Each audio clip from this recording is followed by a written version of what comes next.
It's time to climb the mountain once again. For the third year in a row, Next Level Racing partners with Racecraft to present Race to the Summit. 20 drivers have made their way to Mount Washington's virtual auto road, where today on the iRacing platform they'll climb for a maximum of 3 attempts to try and be the best here on RaceSpotTV. My name's Arjuna Kankipati, delighted to be joined alongside by Peter Mackay as we get ready to go with the first runs just minutes away. Peter, I know a lot of drivers have been waiting for this. The qualifier started back in 2023, and now, with prizes on the line, 3 attempts, I think we're looking forward to the excitement of a hill climb that awaits. This is such a fascinating category.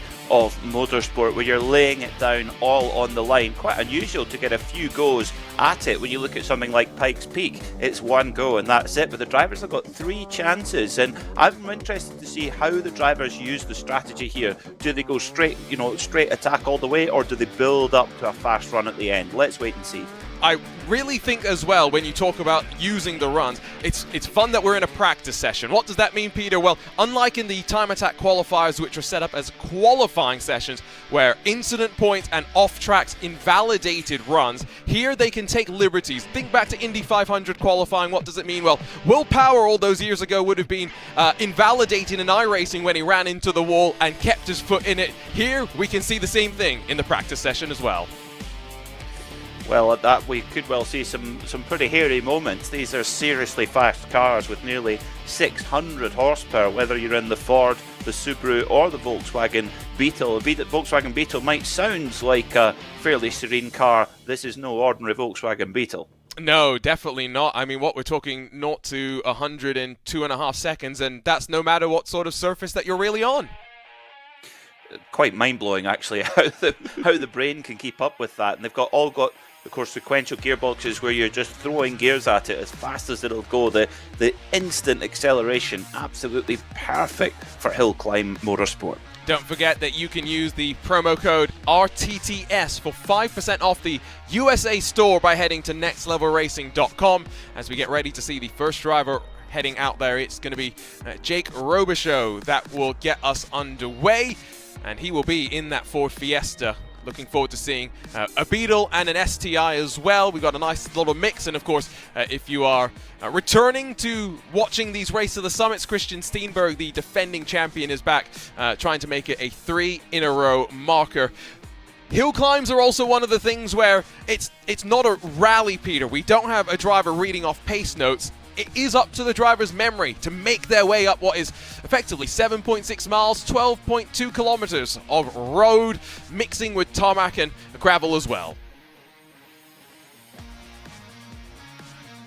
Peter's forgot that he now needs to press the button to start talking again. Yes, I was just gathering my thoughts, Arjun, honestly. There you go. Yeah, that's what makes this style of racing so interesting, where you've got to be able to know every last corner. 7.6 miles, and climbing as well, from 489 meters at Glen House at the start line here all the way up to 1908 meters at the summit. So it's a very, very sharp incline for these drivers to get on top, and that's where, when you're coming up into the braking zones as well, you can be really quite bold and brave. I wonder how this first driver is going to go. He will be the benchmark if he reaches the top. Expect times to be, well, around the 5-minute bracket. Obviously, the faster driver is going to be underneath that, but it's going to take some time, I think, for the confidence to build as well. These are the GRC spec tires for Rallycross. They are not as grippy as one would expect, and here on the tarmac in particular, you have to deal with particular weightlessness, it feels like at times, as the suspension, which works a treat on the gravel, is maybe a little bit lethargic on the tarmac itself. So getting an idea just how narrow it is coming up through there, but very much tarmac rally stage style.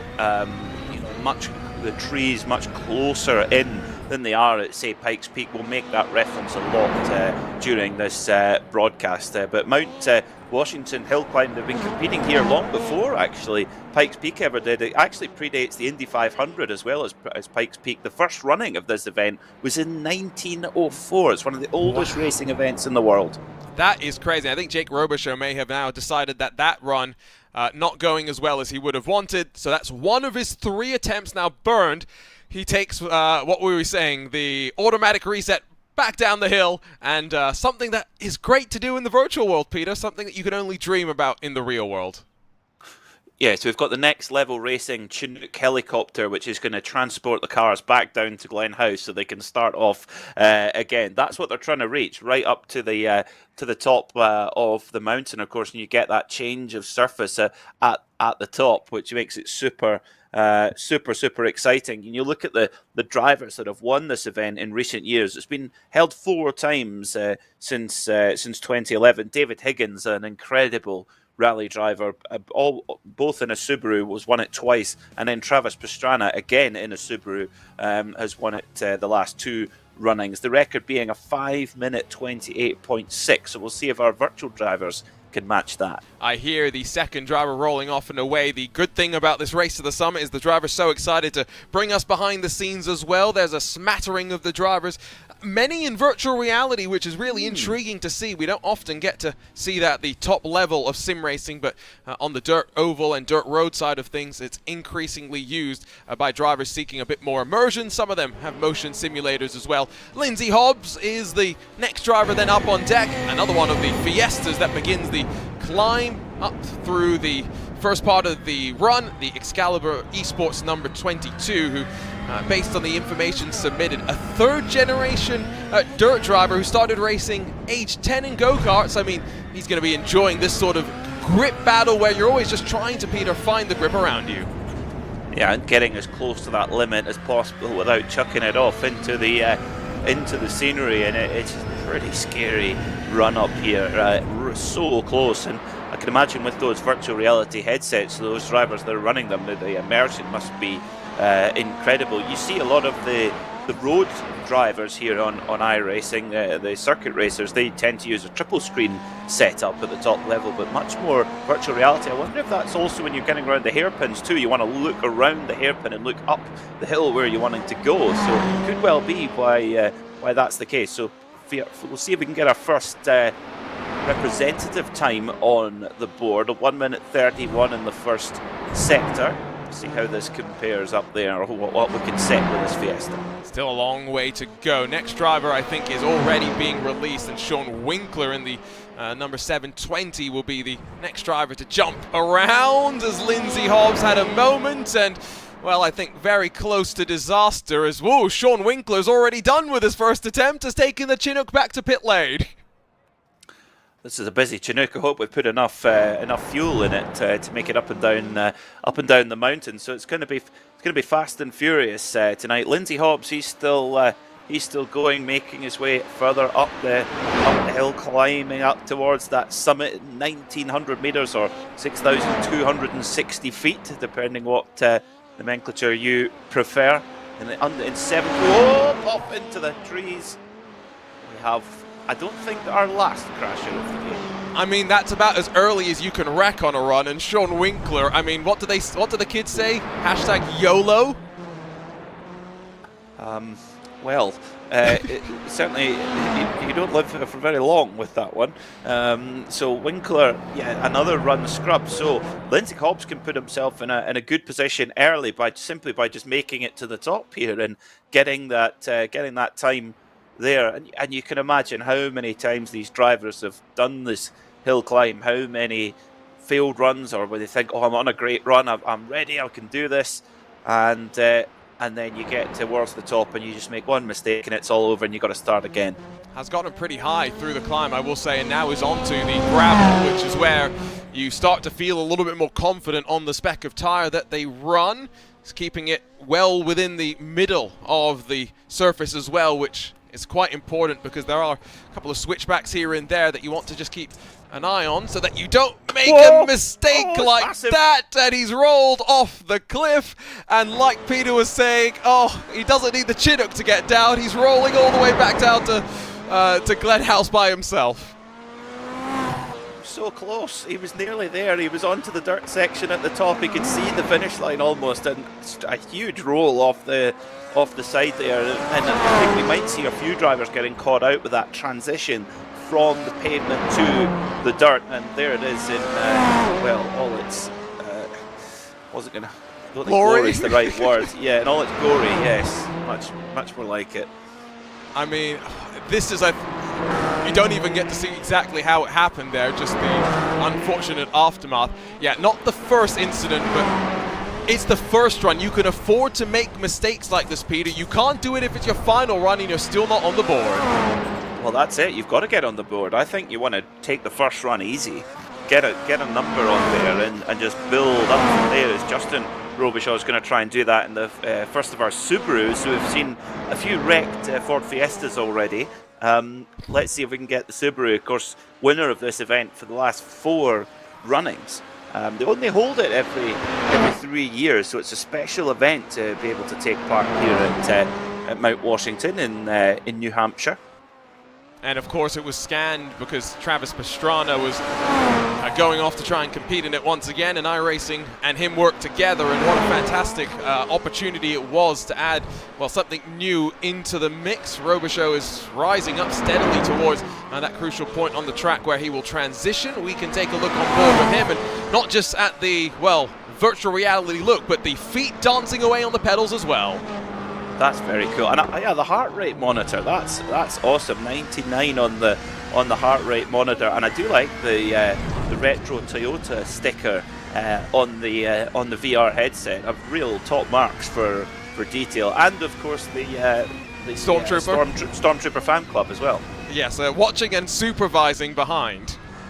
There's also a soda stream machine there too that you've got to keep hydrated, very important, and a Tom Brady jersey alongside a Canadian flag. There's a lot going on in this shot. There is a lot going on, but now he's on to the gravel. This is where, of course, Lindsay Hobbs made the mistake, and watch the right foot. It's never really fully planted, and there's a lot of, like we said, dancing around, just playing with the weight transfer of the car right now, and just, I've got to say, the hands hard at work, yoinking down on the shifter and the handbrake potentially as well. Hard opposite lock. I love that big chunky handbrake to just yank hold of. I mean, this is basically the sim racing version of the climb dance video with Ari Vatanen, watching the fancy footwork there. Now, are we going to get our first time on the board, Arjuna? Let's see. I don't want to jinx it. We're nearly there. We're getting to the top, onto that barren, rocky area near the top of the climb. Can Justin Robichaux put our first benchmark time?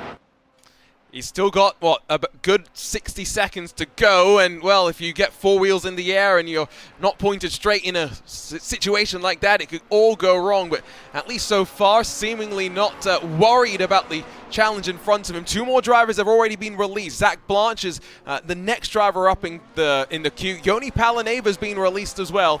And this is great. This is the kind of thing that Peter, 10 years ago on iRacing you could only dream about, but now we get to do it as Robichaux rises now. A couple of corners left to go. Let's see what the time's going to be then for Justin Robichaux. Looking really smooth and in control here. He's been, any time the car's tried to kick out of shape, he's been on top of it. Great look here, great insight to see what the drivers go through in the cockpit. I would imagine the heart rate now just climbing a couple of extra beats, over 100 beats per minute now. It's a little skip over the jump here. And should get a time on the board. And he's happy with that one. Thrilled with it. A 506 means that, whoa, the emotion's still going as the car flips while he's still in virtual reality. He says he's climbed up Mount Washington before. I never think as fast as that. I get a feeling that might be a personal best. I love that emotion. There is nothing worse than when someone puts together a fast lap or wins a race and they're just expressionless. There's no fun in that for them or for us. That is what we like to see, the drivers getting excited, and that's a great benchmark time. That's, well, to put it in a bit of perspective, it's 22 seconds quicker than Travis Pastrana's real-life record. I mean, that's the commitment that you can bring in the sim. Zach Blanche is going to be next up, and he's, well, got one of the coolest sim rigs that you can get, I think, because that, I'm pretty sure, is a real dirt chassis converted over into a sim rig. Is it a sprint car? It looks too big to be a sprint car, is the thing. I suppose so. Yeah, it is. I mean, that's full factory. That is really cool. And he's got, are those fans above his head? Yeah, but they're not spinning right now. Oh. We'll have to ask him if we can what is going on in that number 2 machine. He says he's a real-life V8 dirt modified driver, so maybe that is what the chassis is. And previous Australian dirt karting champion. So in that Fiesta, we'll see how he compares to the Subaru that's already set the time. We'll see if there's going to be as much emotion, although I think for a moment there got very, very close to the outside of the track, and now just has that left-hander before the run to the line. Well, 5:06 is the time to beat then here for Zach Blanche. Can he get it? Oh, excuse me, 5:07.8 is Justin Robichaux's benchmark time, and it's close. 5:06.4. Oh no, excuse me, it's just adjusted there. 5:07.9. It's 0.069 between them in the favour of Robichaux. 69 thousandths of a second. And, well, I got to tell you, let's cut back to Zach Blanche right now. I don't blame him with the hands crossed there. 69 thousandths, what more could you ask for? What more could we ask for? It's game on. This is just the first run, Arjun. I don't think my heart rate monitor is going to be able to handle this one. Let's see what Joni Palaneva will be able to do, running without the VR headset. Just going with the what looks like a single screen in front of him there. Looks very, very focused right now as he begins to crest up towards the top. Has finished in the top 5 of RX1 on Racecraft action before. Says he's an ex-ice track racer. I think that probably stands you in good stead for challenges like this where you're dealing with the different transitions between the various surfaces. Remember, it's just that long left-hander that then leads you up towards the line that he's got left to come. 5:07.833, the benchmark that Robichaux has laid down. It was 69,000 slower for Zach Blanche. I don't know if Joni Palaneva is going to make it that close. He's just got now that run to the timing beam. He keeps it on the thick and narrow as well to give him some credit, and is a full 1 second quicker, and a puff of relief there as he makes his way to the top with a time on the board. Wow, and I wonder, does he have more in the tank? Because he seemed pretty non-committal about that. 5:06.6, so 1.1 seconds to the good. I think Joni Palaneva's got more in the tank there. I mean, you saw just how excited Justin Robichaux was. Is that all he's got? That's the question. Or can he extract some more time? And how much quicker is the benchmark going to get? We are still waiting for, again, the two-time winner of this event, Christian Steenberg, the likes of Josh Fox, iRacing Rallycross World Championship race winner, Ilari Lamin-Sivu's in the field as well, Connor Parisi. Those are some like and Jacob Foss. I would be remiss if I did not mention J-Bob before I get shouted out by someone in the Nitro Circus sim racing community. Trevor Teal, don't shout at me just yet. But yes, I think there are still some big names left to come, and we think there are times underneath 5 minutes. Question is, will that be on the first run, or Peter, will they save those attempts for the second and third runs?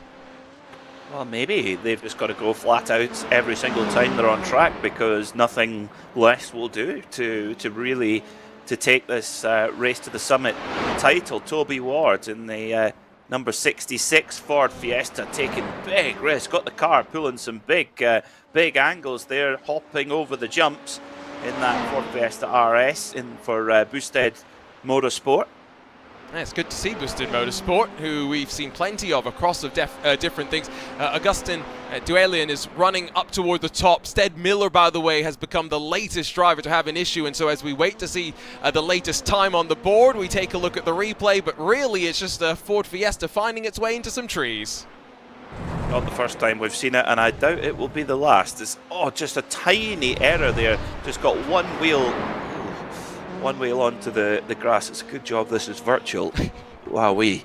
I doubt rallycross cars they're not really designed to go into trees. Rally cars at some point in their life will end up in the trees, but rallycross cars not so much, so it is a good job that this is virtual. Let's see what Augustin Delien can do coming up towards the top of the mountain. Not going to be quickest, unfortunately. He is just a little bit down on speed, but sees the checkered flag, and that's the most important thing of all.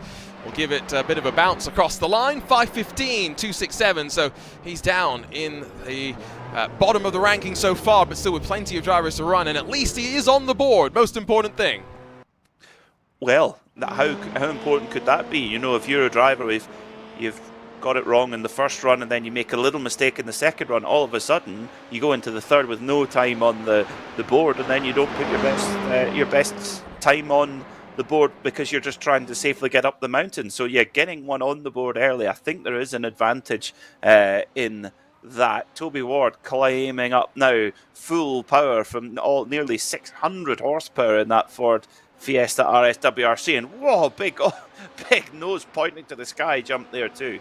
And as the time stands, 4:19, 4:20, has already gotten past the gravel section. Now this, I think, is going to be a half-decent run, but I don't think that it's necessarily going to challenge Joni Palaneva. He has hit some sort of tree or barrier, because the right front looking much worse for the wear. But as we take a look on board, he's already got the champagne glasses dialed up behind him. Oh, just has the left-hander left to come, and it's already trending towards a probably 5:10 or so.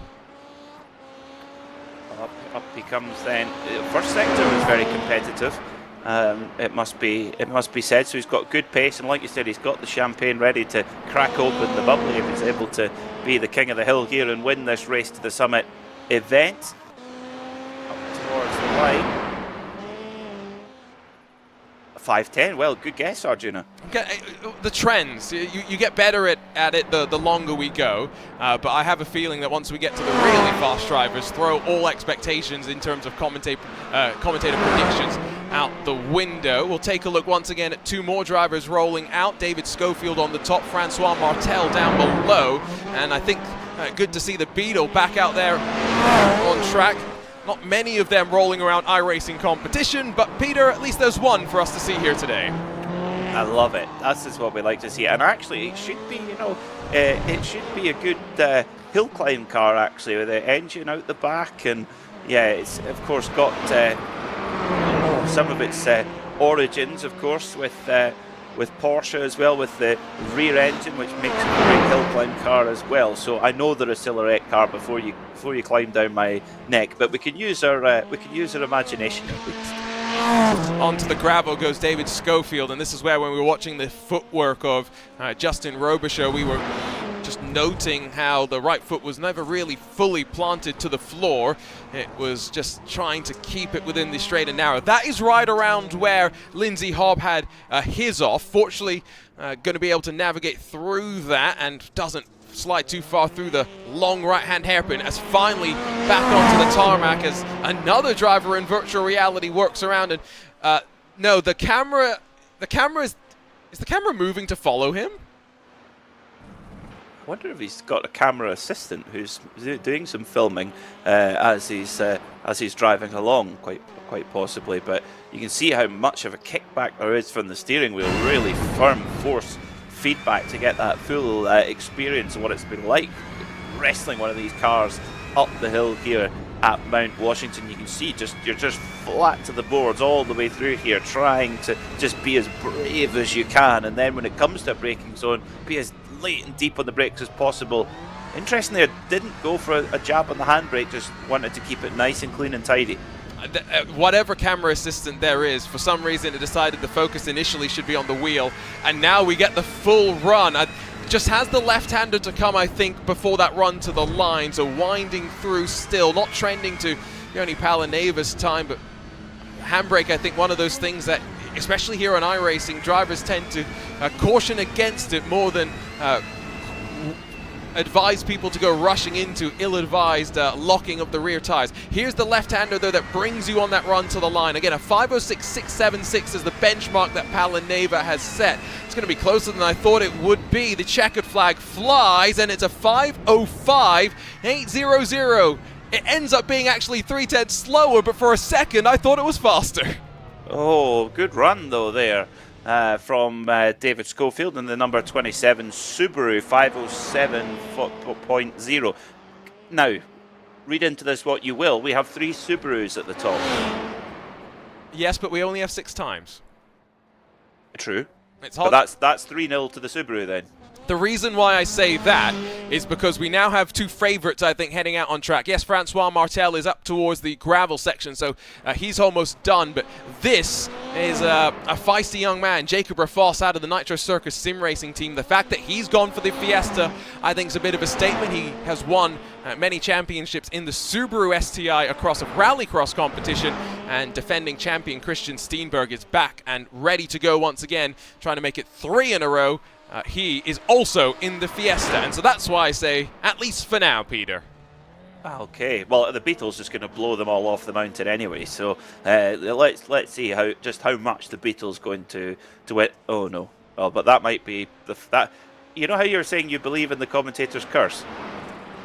I don't know if I'd say that was necessarily a commentator's curse, Peter, because that already happened. Oh, okay, good. Well, that's this is a replay. Don't worry. He did. This is the advantage that I was saying about it being a practice session. If it was a qualifying session, that would be run invalidated. He's still going in that Beetle and hop, skipping and jumping his way to the top. See, that's the spirit of a Beetle, the plucky Beetle. It's like Herbie. There just wants to get to the top, whatever happens for Francois Martel. Also, you know, yes, it might not be the fast. If you've had a mistake, it's not going to be your fastest run of the day, but it just gives you a little bit of an extra practice and a little bit of a kind of familiarization run of the conditions and how the road grip level is as you progress your way up at the mountain here for Francois Martel. And I think he's the only driver in a Beetle. Yes, he is. So he's holding up the honour of Volkswagen. Indeed, he is flying the flag, and VW did have their fair share of success in rallycross competition, let's not forget. So it is maybe not in this guise, but the VW brand has seen plenty of success. That was very close to stepping out on the rise to the checkered flag. 5:13 or so going to be the time. Ends up being about a 5:14 once the timing line ends up activating. So it's not the slowest time we've seen so far. But now with 7 times on the board, Josh Edmondson the next to roll, also in a Ford Fiesta representing the Nitro Circus sim racing team. But here is a driver that I think we should keep an eye on his run towards the line. Jacob Rafosu gives a bit of a death stare every time that he's racing. Such is his intensity. Oh, he's really concentrating, isn't he? Wow. Just a point there on the Beetle of Francois Martel. He's only 8 seconds off the quickest. I think he would have lost about that reversing out of the trees. So his pace, if he can get a clean run, he's in with a shout here. You're not wrong there. You may be just trying to conjure up some hope, but that is a very good point. It nearly worked for Drago earlier. That's a good point. If you were watching us for the iRacing... Oh, there's a distraction. If you're watching us at the iRacing Daytona 24 Hours, we had a lot of fun in the closing stages with a real push. So Jacob Rafos is already on that run towards the left-hander. It's not necessarily, I think, going to be under the 5-minute bracket, but it is trending to challenge Palaneva.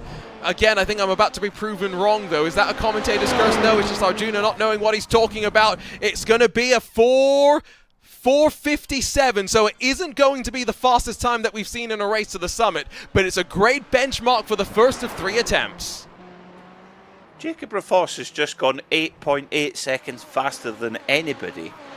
That's remarkable. Absolutely remarkable. Whoa, big mistake. Who's that? Oh, it's the defending champion. Oh, so yeah, your 2-time winner, Christian Steenberg, and he's scrubbed the run. That's it. So for that first run, so 2 in the tank then for Steenberg. But now it looks like, oh no, it's a big out. It was just snapped away from him there. I have to jump on board and see if we can look at the steering. We won't get it from this perspective. Oh, there's a little bump there that it just hit, and from there the car unsettled. And he was flying, wasn't he? Absolutely flat to the board and top. Oh, big. And these cars are so expressive, and if you just catch the bumps the wrong way, you will get pogoed off the side of the mountain. We have Josh Fox rolling out in those Williams Esports colors. Williams Esports winning in that 24 hours of Daytona in the GTP category, and so now Josh Fox flying the flag for them. Interesting to note that he has elected to stick with his favored Subaru STI. He has not elected to venture out and be a bit more different.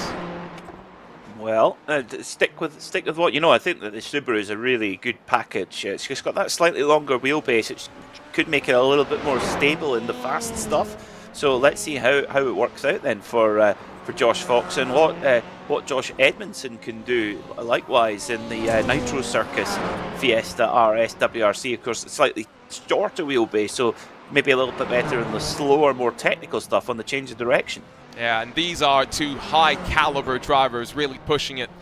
Josh Fox competed in every season of the iRacing Rallycross World Championship. Josh Edmondson won the iRacing Off-Road Championship Series Invitational race that we had in the Pro 2 trucks. He loves when he has a bit more control in those 2-wheel drive machines as opposed to the 4-wheel drive cars. Now, he is coming up towards the top of the mountain. Josh Fox still has a ways to go in that Williams Esports car that is truly flying right now. Let's keep our focus on the driver rising up towards the top as the left side tires go up in the air and 2-wheeling it on the run up towards a left-hand hairpin. The cars just look absolutely superb here. As they, normally you're used to seeing hill climb cars being glued to the surface. You might get a little bit of a jump and a bump in places, but they're having full-on tarmac rally style jumps. As Josh Edmondson now driving it more Sebastian Loeb style, like a proper shaking his head. He's not happy, but looks to be keeping it very neat and tidy here, carrying great corner speed. Very much the Loeb Ogier style of tarmac rally driving. Yeah, of course, recent news this past week that Nitro Circus Sim Racing are going e-NASCAR, so looking forward to seeing how they'll go in the biggest sphere of oval racing here on the iRacing platform. The winning time in 2022, at least in our 2022 race of the Summit, a 4:58, so we've already smashed past that. Josh Edmondson, we know why he was slightly frustrated. He thinks that he should probably be a bit closer to his teammate Jacob Rafos. J-Bob, 4.5 seconds quicker. That's a flyer. That's huge. Yeah, I mean, that's quite a bit over half a second a mile, which is what you kind of look at it in rallying terms. That's quite a big gap. So yeah, clearly not happy about it. But speaking of rallying, the Scandinavians do it better than most. Ilari Laminsivu for Havu Sim Racing, car number 14 in this Ford Fiesta RS WRC. It seems that just on balance, the Fiesta's been the most popular car for this event. So is it the car to have at the moment? When I said I went a bit early when I said there was 3 Subarus at the top, it's now 2 Fords at the top. Yeah, that's the thing. You just had to wait for, I think, certain drivers to show which car they were in, and I was looking forward to seeing which car they would unveil their hand. So Robbie Swan is also working his way through. He's second now as we wait for him to get to the line, but Josh Fox, the Pennsylvania native, will be the next driver on deck. For many a year, Josh Fox was competing in top-level sim racing, trying to also pursue opportunities in dirt oval racing in his native Pennsylvania, and juggling that with a master's degree. I don't know how he did all of that and still was competitive. He found ways to do so. He'll run to the line. We don't get to look at his webcam here today. The proper time will get updated in just a second because his internet disconnections made it a little bit difficult for the software to track, but it's faster than Jacob Rafos. Fox to the top in the Subaru. 0.6 of a second. How do you like that one? Wow, so close there then. So Josh Fox takes the Subaru to the top of the timesheet. So we really got a battle here. It's a battle we've seen in global rallying so many times. Subaru versus Ford. And who's going to come out on top here in the battle of the manufacturers as well as the drivers? Robbie Swan, the number 37 Ford Fiesta RS WRC. The commitment level of these drivers in these rallycross bred machines, it's a great combo. Tell you what, I'd love to see a rallycross supercar at Pikes Peak. It would be wonderful. You know, let's do that. Let's send Travis on a quest. I've always wanted to know what either a Rally 1 or a Rally 2 car would do, just in its standard form. Just no adjustments. Set it up like you would for a tarmac rally stage and off you go. I'd love to see what it would do at Pikes Peak. Are we talking hybrid Rally 1 or pre-hybrid Rally 1? I think you would need both actually. I'd like to see the Rally 2 without the hybrid to see what it does, but I think the Rally 1 with the hybrid would be very, very good, and particularly for a fairly short run like that, I think it would be fantastic. Put some proper hill climb tyres. I'm reliably informed by Rhys Millen that the Pirelli hill climb tyre is like glue, but they don't make it anymore, sadly. Oh, interesting. The reason why I bring that up is because I found in my brief dalliance with some rallying, by the way, Racecraft do have a WRC club if you want to go and do a little bit of that, is that managing the hybrids actually something you have to think about, how much you're braking, how much you're on the throttle. This is a great time from Robbie Swan. It's going to be fast, and it's faster than Josh Fox. Oh, the times are tumbling. A 4:56.5. Wow, so we've got 1.3 seconds covering the top 3 drivers, and they've only had one run. So that who can push the bar on now? This is the question. We've got a look at who our top drivers are so far from these opening runs, but who's going to keep pushing the bar on? Who can keep going, or who's at their maximum? We'll find out over the next 2 runs. And I will be honest in saying that time from Robbie Swan sort of came out of nowhere for me. He's says he came into this event saying he was a bit of a big underdog with no major sim racing accomplishments, but he has a soft spot for Mount Washington, ran in this event last year, a 10th shy of the top 5. He's joined up with Racecraft for this year, done a lot more prep than he thinks anyone else has. How many attempts do you think he's done in the last 3 months? 1,000. No. More. Way more. 5,000. You're still low. 6,000 attempts in 3 months. Big respect. You deserve it. And that's why he knows this this layout basically like the back of his hand. And his best, he says, a personal best of a 4:55.098 on his first competitive attempt. He got within 1.5 seconds of that. What an effort it was. Lamin Sivu will come to the line though, and he's just blown it away. Oh my goodness gracious me. 2 seconds at the front, Peter, with a 4:55. This is why hill climb is so exciting, because just when you think someone has blown it out of the water, the next driver up the hill blows that one out of the water. Liam Buckley, can he raise the bar even further in the 971 Ford? We're now back to 2 Fords at the top. The top Subaru is Josh Fox in 3rd, and this is just after 1 run. Oh, it's fantastic. Absolutely fantastic. We need to do more of this, and we do. They do let you go down the hill as well, Peter. I've heard that doing basically like a soapbox derby with the Formula V, where you bang it in neutral and it just lets it coast down, can be really good fun apparently. I think we can also mandate that as well. If anyone's wondering, well, how do you make sure they don't cheat? Just do a fixed setup race where it's literally got 1 liter of fuel in it, then everyone's got no choice. Use your 1 liter of fuel how you want. I'd make sure you're at the end without spluttering, because otherwise you're at the whims of gravity. Liam Buckley through the hairpin, so still has probably around 40-odd seconds or so to go. This might be another decent one. That first sector of a 1:27.567, stacking up pretty decently, all things considered. Out there on track as well now, Jake Robichaux and I think Trevor Teal might be next up on deck. Having just said that, team manager at the Nitro Circus Sim Racing team has binned it off the track. Oh dear. Well, 2 more runs to go. So if you've got the pace, give it another run. Liam Buckley, what can he do? A very good opening sector, it must be said. A 1:27. That's competitive. That's not. Oh dear. And that's what happened to Trevor Teal. Now that's the second car basically within the opening couple of corners that's had an issue like that, and well, that's what it looked like from behind the wheel. Buckley to 3rd then. Buckley with a 4:57.119, 2.3 off quickest, 0.599 off second quickest, so very competitive run from Buckley, and the blue oval locking out the podium at the moment. Yeah, it's back to those Fords up towards the front just as quickly as Josh Fox had split them up and made it a bit more interesting. It's changed back around. So Jake Robichaux going to be next on deck. Of course, we saw the emotions for Justin Robichaux as he ran towards the line. Now, I do believe this is a father and son duo, so I hope there's some competition between the two of them. Are we gonna have a family feud here? Our first ever game of sim racing family feud. I did commentate on a curling game the other day with mother and daughter. Daughter won quite convincingly. Okay. Must have been awkward. Yeah. What was the aftermath like? What was the celebration? I think it was fairly. I think it was expected, given that daughter plays for Scotland.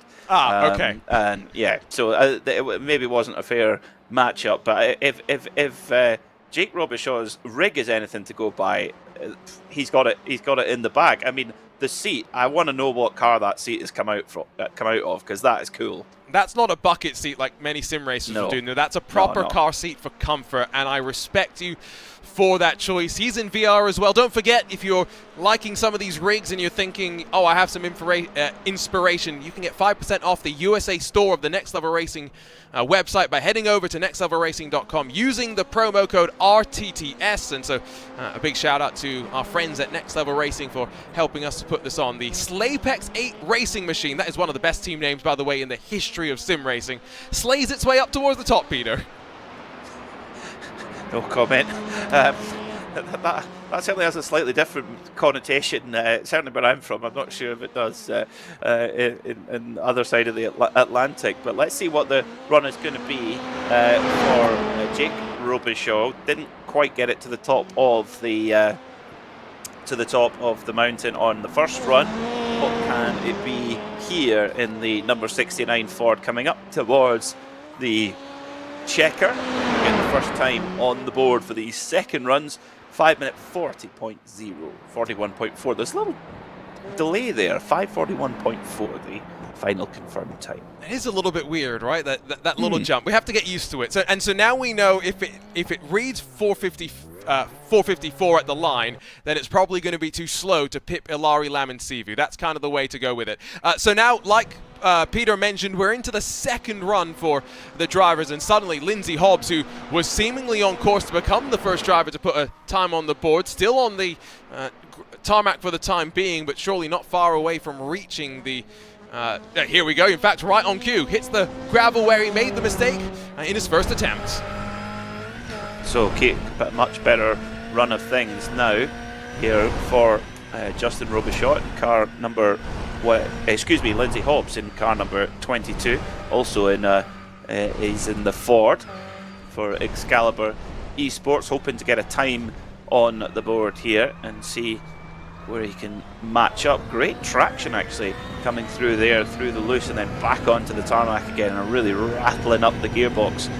And just how quick the speed gathers, even with such a steep climb. It's a 1 in 13 gradient on average here. I think this maybe makes it a bit more dramatic because it makes the elevation peaks and troughs so much more drastic when the camera is stuck on the nose of the ground. But I think it really does illustrate the commitment as the front end raised with the nose in the air of these drivers. We mentioned the tires and the way the suspension plays out, but Peter, these are not necessarily cars designed to go and attack a run like this. No, they aren't initially designed for it, but I think they actually suit it pretty well, because it's not often we're seeing the cars getting up into top gear and hitting the limiters, so their short gearing and fast acceleration really works quite well. And you look at a purpose-built hill climb car, it's, acceleration is everything, and traction is everything too for a hill climb car. There's no point in having the power unless you can put it down. One video I would urge you to watch is the video of Rhys Millen driving the Emotion Engineering Porsche GT3R twin turbo up the mountain. You would not believe that car is not four-wheel drive. It's only rear-wheel drive, but the traction would make you think it was four-wheel drive. Here comes Lindsay Hobbs to the line. It's going to be about a 5:09. Going to slot him just behind David Schofield, I believe. In fact, behind Robichaud and Blanche as well. And so now 15 drivers are onto the board with the second runs underway. Sean Winkler, who wrecked in, I think it was within the best, effectively the first 500 meters of the run. He's on that second run. He's made a bit more work of it so far. And well, if you want real estate in Washington, not Mount Washington, just to be clear, in Washington, Sean Winkler's your guy. I can imagine that's a good business to be in, real estate in Washington DC, or in Washington State? In Washington State. So probably if you're around Seattle, that might be pretty lucrative. Oh, very. That's tech area, isn't it? Exactly. Amazon, Microsoft, a bunch of other. Did you know Nintendo has an office up there as well? I didn't know that. Yeah. No. I'm trying to figure out who else has an office up there now. Starbucks? Probably. Are they Washington, or are they like Oregon? Fraser Crane in Seattle. Oh, these. You're more educated than me on this, Peter. Niles. You haven't seen Fraser, have you? No, I have not. Okay, right, that's fair enough. I'll give you a free pass on that. You were trying so hard, and you had to then go fishing for an answer, so I hate to disappoint you. Sean Winkler's going to come to the line in VR as well, trending probably towards another 5:10 or so, maybe a little bit slower, but because he burned the first run, maybe, Peter, there's a little bit more trepidation on the second. It's all come wrong within 500 meters of the end. Oh, he had the sail and it fell through at the mortgage stage. Oh dear. That's a real estate metaphor for you folks. Oh dear. But he's got a time on the board. He's got up to the end of the top of the mountain, albeit battered and bruised. Yeah, he's disappointed. 5:24.5. He'll be hoping to get a clean run on his last run up the hill. So Zach Blanche and Yoni Palaneva get their second attempts underway. Here comes flying past us at full head of steam. This is still not even halfway through the run so far. So just on that left-hand side, I think the gaps maybe illustrate the difference, but they don't really tell the whole story. So pop up the fastest lap for the driver so far. Again, benchmark has been set 4:54, 7:74 from Ilari Laminsivu. And just to reiterate, Peter, that is 4 seconds quicker than the 4:58.721 that won this event at the end of 2022. And thank you very much to Josh Edmondson for who's in the event, but he's on the stream as well. Josh, great first run, by the way. They're 6th at the moment. He just says the leader has just casually set a world record for iRacing hill climb. I mean, that's what you need to do to win this event. It's just been proven. So what that means is we are looking at the very, very best at this discipline, and I sincerely hope that this is an inspiration to other iRacers who maybe enjoy this car or enjoy hill climb or even a combination of the two. Come and do more of this. We need more of this because it's such an exciting format. Love it. So I've gone back even further into the history books. 2021 winning time was a 4:59.6. So they shaved off around 0.8 of a second between 2021 and 2022, and in the time since, Ilari Laminsivu, best of them all, has shaved that much more off of the board. So as we continue to go, Zach Blanche, Yoni Palaneva and Tyler Campbell are the 3 drivers working around. Zach Blanche has poked up the top of where clouds would be if we had worse weather conditions. Fortunately, it's about as clear as you'd like for visibility today. Oh, it's a glorious day in Mount Washington, New Hampshire. 24 degrees Celsius. Now, where is that temperature taken? Is that at the base of the climb at 489 meters altitude, or is it up at the top at 1908? Because I bet it's quite a different temperature. That's a good question, actually. I don't quite know the answer to that, other than that is what iRacing tells us the track temperature is. There is a bit of trivia. Let us know in the chat. If you genuinely know where is the virtual barometer on Mount Washington, you will win a prize. Well, I think the logical thing would be probably down at the bottom. I guess so, at the start line, that makes sense. Right, but I've always wondered if iRacing was smart enough to do an average sort of a thing, but you never know. So here comes Zach Blanche, and again within 500 meters of the end, it's all gone wrong. Oh, Zach. He's got a smile on his face, at least, I'm pretty sure. He still had fun. Yeah, he still had fun, but that's painful. That is painful. We've all done things like that before, though, haven't we? Oh, yes. Oh, yes. Seems as though Yoni Palaneva has waved his run off, so next up will be Tyler Campbell, who's only halfway through and hoping to set what will be his first time onto the board. 16 drivers so far have been able to register times.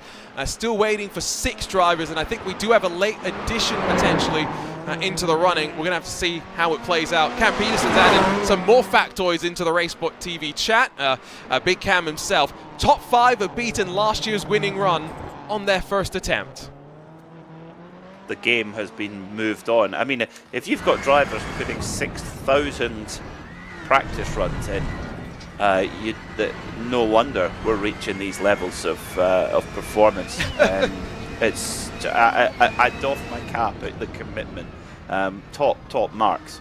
Whoa! Whoa! Tyler Campbell was in hyperspeed and now suddenly finds himself ground to a halt. I've got to say, I love the background. Oh, don't tell me he's beached it. Oh, he has. Oh, dear. Yeah, he's got a smile now on his face too. Oh, dear. It's so easy to do that, and that's why I instantly said, has he beached it? Because, Peter, I've done that in the Nordschleife one too many times to myself. Well, I think we all have. So, now we've got Toby Ward for Boosted Motorsport. Didn't get an indicative time in run number 1. Let's see what he can do here in his second run in his Ford Fiesta RS WRC. That is the most pristine racing suit I think I've seen this week. That's how you know it was taken before all of the racing actually happened. Yes, and the whitest helmet too. It didn't stay that white for very long in the cockpit of the car. No, I couldn't. I wouldn't think so, especially in a hill climb, or indeed a wet go-kart race in the UK. Which is probably more likely where it was plucked from. When it comes to the time of Toby Ward, 5:12.742, if he finds 2 seconds, he jumps up to Lindsay Hobbs, and then there's very fine margins. 1 more second gets him up in front of Joni Palaneva. That would be up into 7th spot, so there is plenty of, I think, work for these drivers to do, given that the front has leapfrogged so far forward in terms of times. The mid-pack also that little bit closer. Stead Miller rolls out onto track as well for his second attempt. And I don't think Stead has got... no, he hasn't got a time on the board yet, so had to pull out of his first go in the Excalibur Ford Fiesta. And you can see again just the lines that they're running. This is proper tarmac rally style, where you're using all of the road on entry and exit of the corner. I think what needs to happen, Arjuna, is that iRacing need to scan a Rally 2 car or even a Rally 1 car. Maybe one of the old Skoda Rally 2 cars, and which is maybe not in homologation anymore, but we could use it out without having any issues with licensing. We can live in Fantasyland is kind of what you're saying. Yes. I just have a personal request. If we are going to get a former rally car, just make it a Subaru, just because I have a soft spot for them, and because there are so many classic Subarus that I can pretend to be Colin McRae, Peter Solberg. The list goes on and on and on. At least that's my personal wish list. Peter, what would it be in your opinion? One rally car manufacturer. Well, I think it's entirely obvious. It would be a Tuthill Porsche 997 GT3 Cup that was converted into an RGT rally car that Francois Delacour drove. That would be sublime.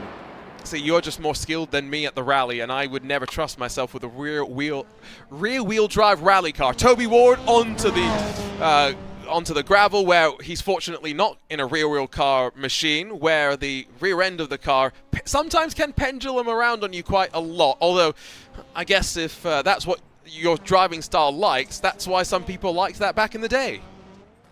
Well, you want the car to be able to turn and change direction well, and a little bit of an early cut there for Toby, and off the gravel onto the tarmac. It gives the steering wheel a little bit of a bump there. Now, apparently those are not champagne flutes. Apparently they're trophies. Those are trophies? I mean, they look like champagne glasses to me. The stuff on the right looks like trophies. Yeah, that's what I was going to say. I was wondering what maybe they just...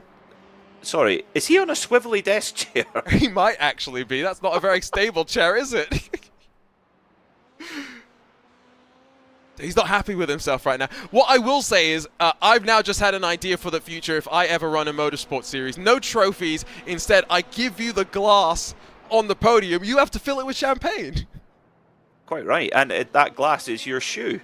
Oh, even better. Oh, you're saving me even more money here. Love it. This is exactly what the motorsports community needs. Ways to save money on the podium. Sustainable. Exactly. Toby Ward's got the left-hander to come. I'm not sure he's going to beat that 5:12.742 of his. It's not. It's going to be tight anyway if he's going to be able to improve. But get 2 finishes on the board and then really go for it in the last one. And it's going to be. I think you're right, Arjun. I think he might well miss out on the on improving on his first run. I am intrigued by this chair. I think he is on a twirly desk chair. I think I agree with you.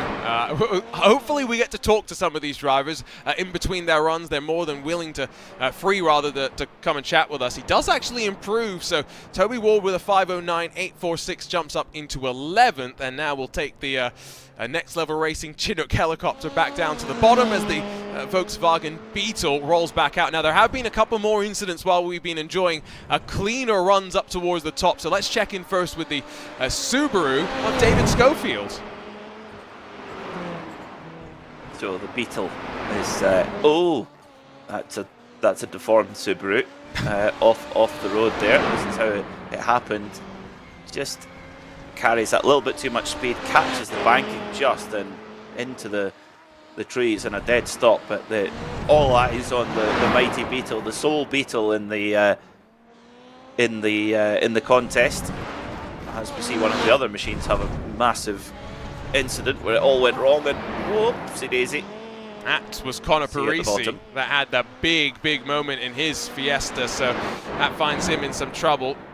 I don't think we've actually seen Connor in any of these previous events, but hoping that he can get his time onto the board. Still waiting for Christian Steenberg as well to find his way onto the timing run, but like Peter mentioned, back on to the Beetle, which is running its way now still with about 75% of the climb to go.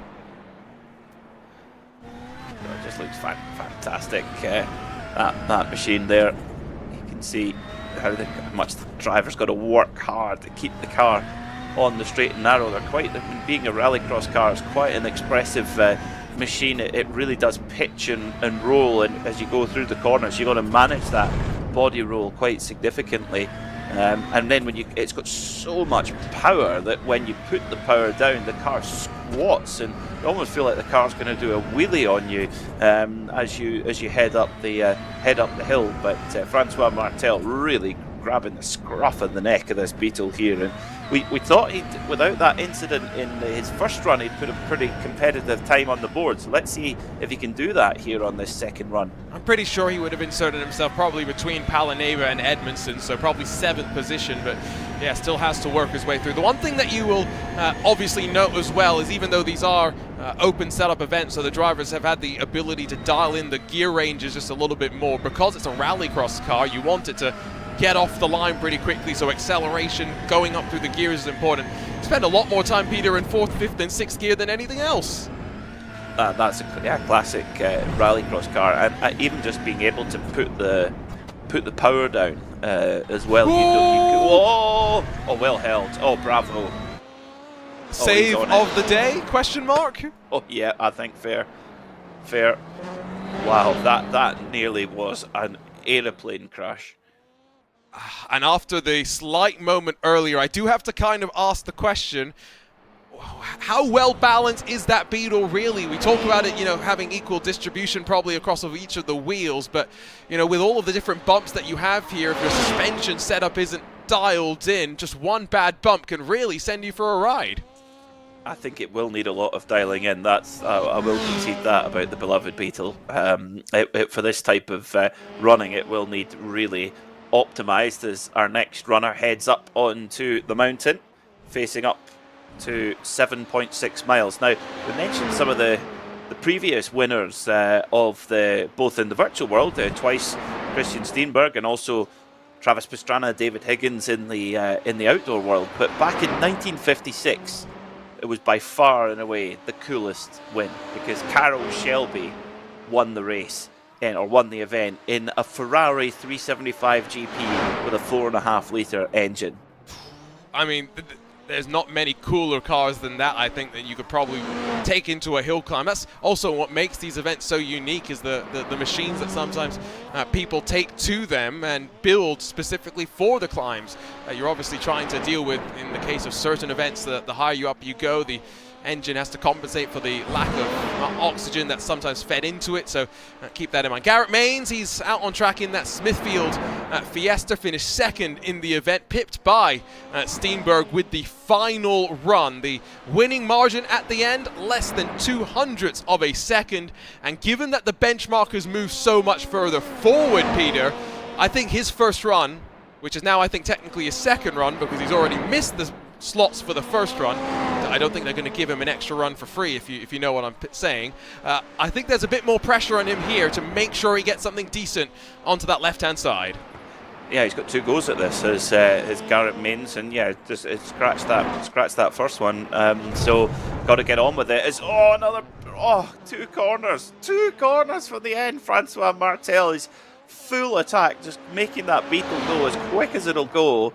And what is he going to put on the board here? Wait for the timing screen to adjust. It is a 5:10.3.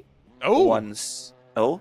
No, it was a 507.690. Now it's adjusting the opposite way. That is a frustrating glitch. Yes, 507.690. Very good.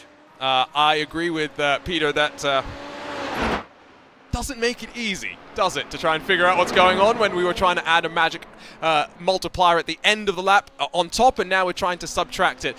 Turn our attention to the replay, by the way, because Jacob Rafoss, well, he was pushing directly off the side of the road. Oh dear, that's not what we like to see. Oh, it just snaps away on him. Oh, straight into the trees, and at that stage there is, well, he's already got one time on the board, already got a 4:57.875, which was good enough for 5th on the runs. Let's see what Garrett Mains can do. He could really put the cat among the pigeons here, because if he just strolls up, misses his first run and slams it at the top of the timesheets in his second run, that is quite a psychological blow if he's able to do that. Let's see. That's a bit of a statement, isn't it? If it's just like, hello, I'll rock up as well after, I think for a 3rd year in a row, winning the Friday night top split GT3 class, or GTD as it's known in IMSA, of the iRacing 24 Hours of Daytona. So has already done plenty of driving, I'm sure.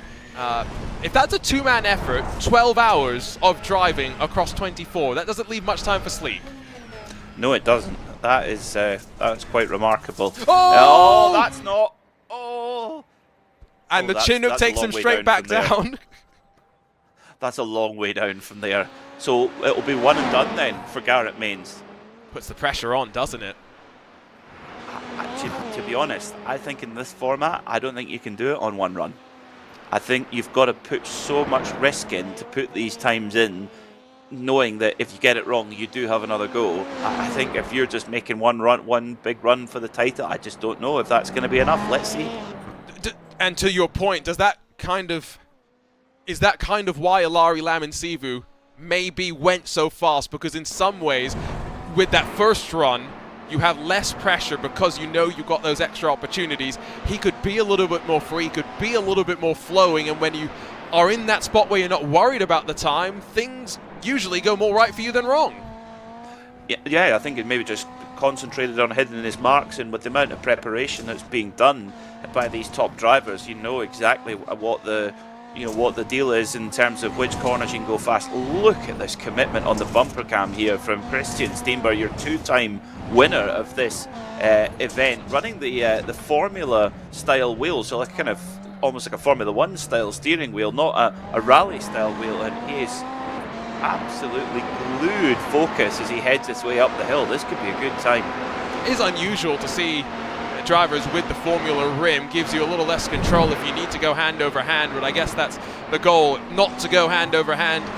Gives him a little bit more control maybe through some of these moments where you're just trying to balance the car. And you talk about commitment, this is about as focused as you can get. Made the mistake on the first run, does not want to leave himself in a spot where that final runs is all that he has got left to play. What's the time right now as he continues the climb up towards the top?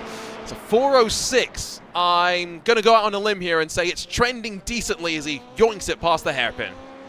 It is trending well, but is that a little bit of... I think he's clipped something on the rear left of the car. How much that will affect the performance or not, I don't know. But yeah, as you said, Arjuna, trending well in terms of the times so far. As he makes his way to the top, the number he's got to beat is a 4:54.774, as Robbie Swan just puts one in, a 4:56.520. He was totally off my timing screen. Not sure exactly how that one happened, but that is a nice little time for him. But here we go for Christian Steenberg on the run to the line. This is good. This is very good. 4:54 to beat. What's it gonna be? Wait for it to update. It's faster. A new world record. Defending champion with a statement of a run. 4:54.532, 0.2 of a second quicker than Ilari Laminsivu. Game on at the front of the timesheets here in this Race to the Summit event. What a special display of motorsport and of precision driving we're seeing. And again, world record On the second attempt there, yes, but realistically, the first time that Christian Steenberg probably relaxed after how that first run went. We can take a look at Josh Edmondson working up the hill, and for the first time, we can also take a look at the driver who's just finished the run, and the adrenaline dump must be real, Peter. I can imagine he'll be quivering and shaking right now when you really see a driver put it on the absolute limit on a format like this. It is, yeah, like you say, it is an adrenaline ride like no other. And when you come off that, it's pretty intense. So that's quite a marker. That's quite a marker. Edmondson is trending decently at this point. Now up past the where the clouds would have been, now just the left-hander to come. You say it's a marker, but now for the drivers that have got one lap time on the board, the other thing that they have in the sim, Peter, is a delta time. They will know exactly how they're trending to their main rivals. What's it going to be for Edmondson as he rises his way to the checkered flag? It's a 5 flat, at 8 thousandths off a 5 flat exactly, and so he does find some improvement in time, albeit not in position.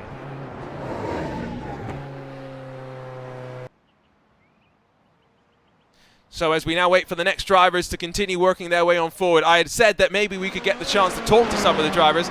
Let's see if Peter Mackay can have a catch-up with Toby Ward in that boosted Motorsports Fiesta. Toby, welcome to the RaceSpotTV commentary box. I have to say, we're having a blast here in the commentary box watching all of this. What's it? Well, I hear you've been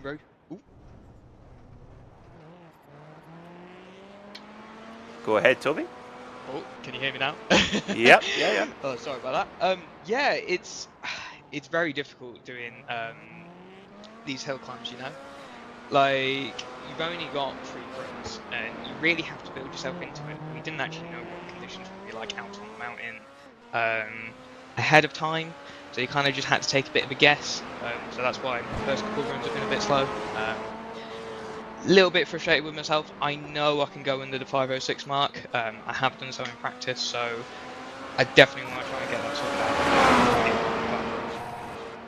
And come on then, tell us about which are the glasses and which are the trophies, because they look like glasses to Arjuna and I. They're all trophies.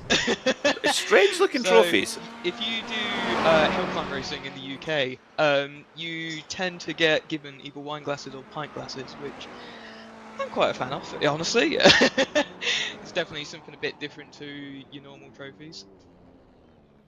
Well, we're very impressed by them nonetheless, and I think you can if they look like glasses, it means you can drink out of them. So definitely you should use them as well. Final run coming up quickly. We'll let you go and prepare for that. What's the plan of attack? All out, pretty much. There's no point hanging back at this point. You know, I've got settled in. I've done a couple warm-up runs. You know, I know what the track conditions are going to be like, and like I say, I want to get under that 5:06 mark at least. That's definitely on my radar. Well, we'll be cheering you on, Toby. Good luck for that last run and have fun. Oh, thank you very much.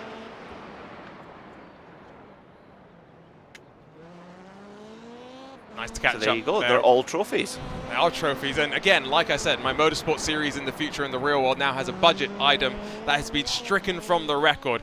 Robbie Swan had just begun his run as we saw, I think Christian Steenberg come towards the line, and so now he is going to see himself with one more chance to now try and get, bridge what is a 2-second gap to now those in front. Here's the look at him on board in virtual reality again. 6,000 runs, Peter, in practice over the last 3 months.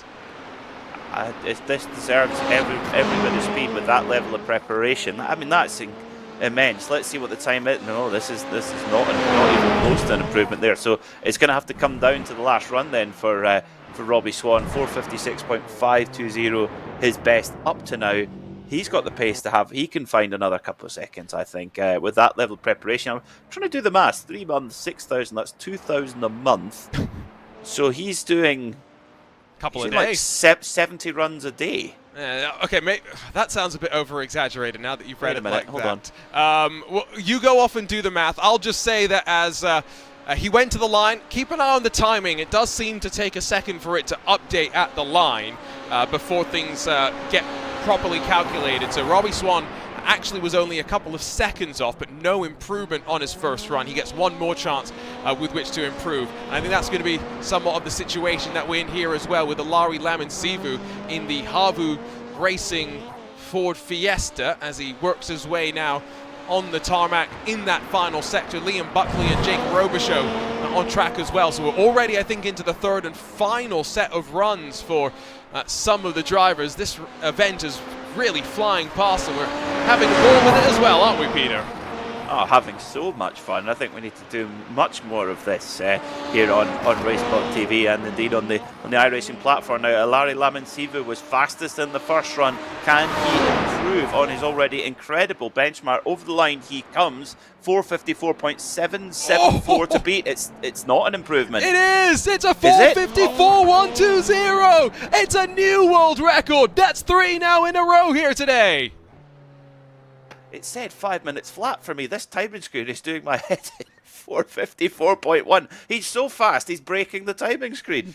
Yeah, it's one of those peculiarities that we're having to deal with. It's making it difficult for us here in the booth, that is for sure, but it keeps us on our toes.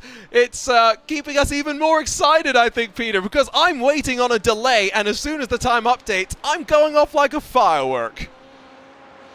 Oh, crazy. Absolutely crazy. So now the gap is 0.4 of a second. So what we're going to see is a shootout between Lamansivu and Steenber and whoever else wants to come to the party. Maybe Liam Buckley can. He's got to find 3 seconds to get up to that mark, but why not? But I tell you what, the no-holds-barred all-attack from Lamansivu and Steenber, what a prospect.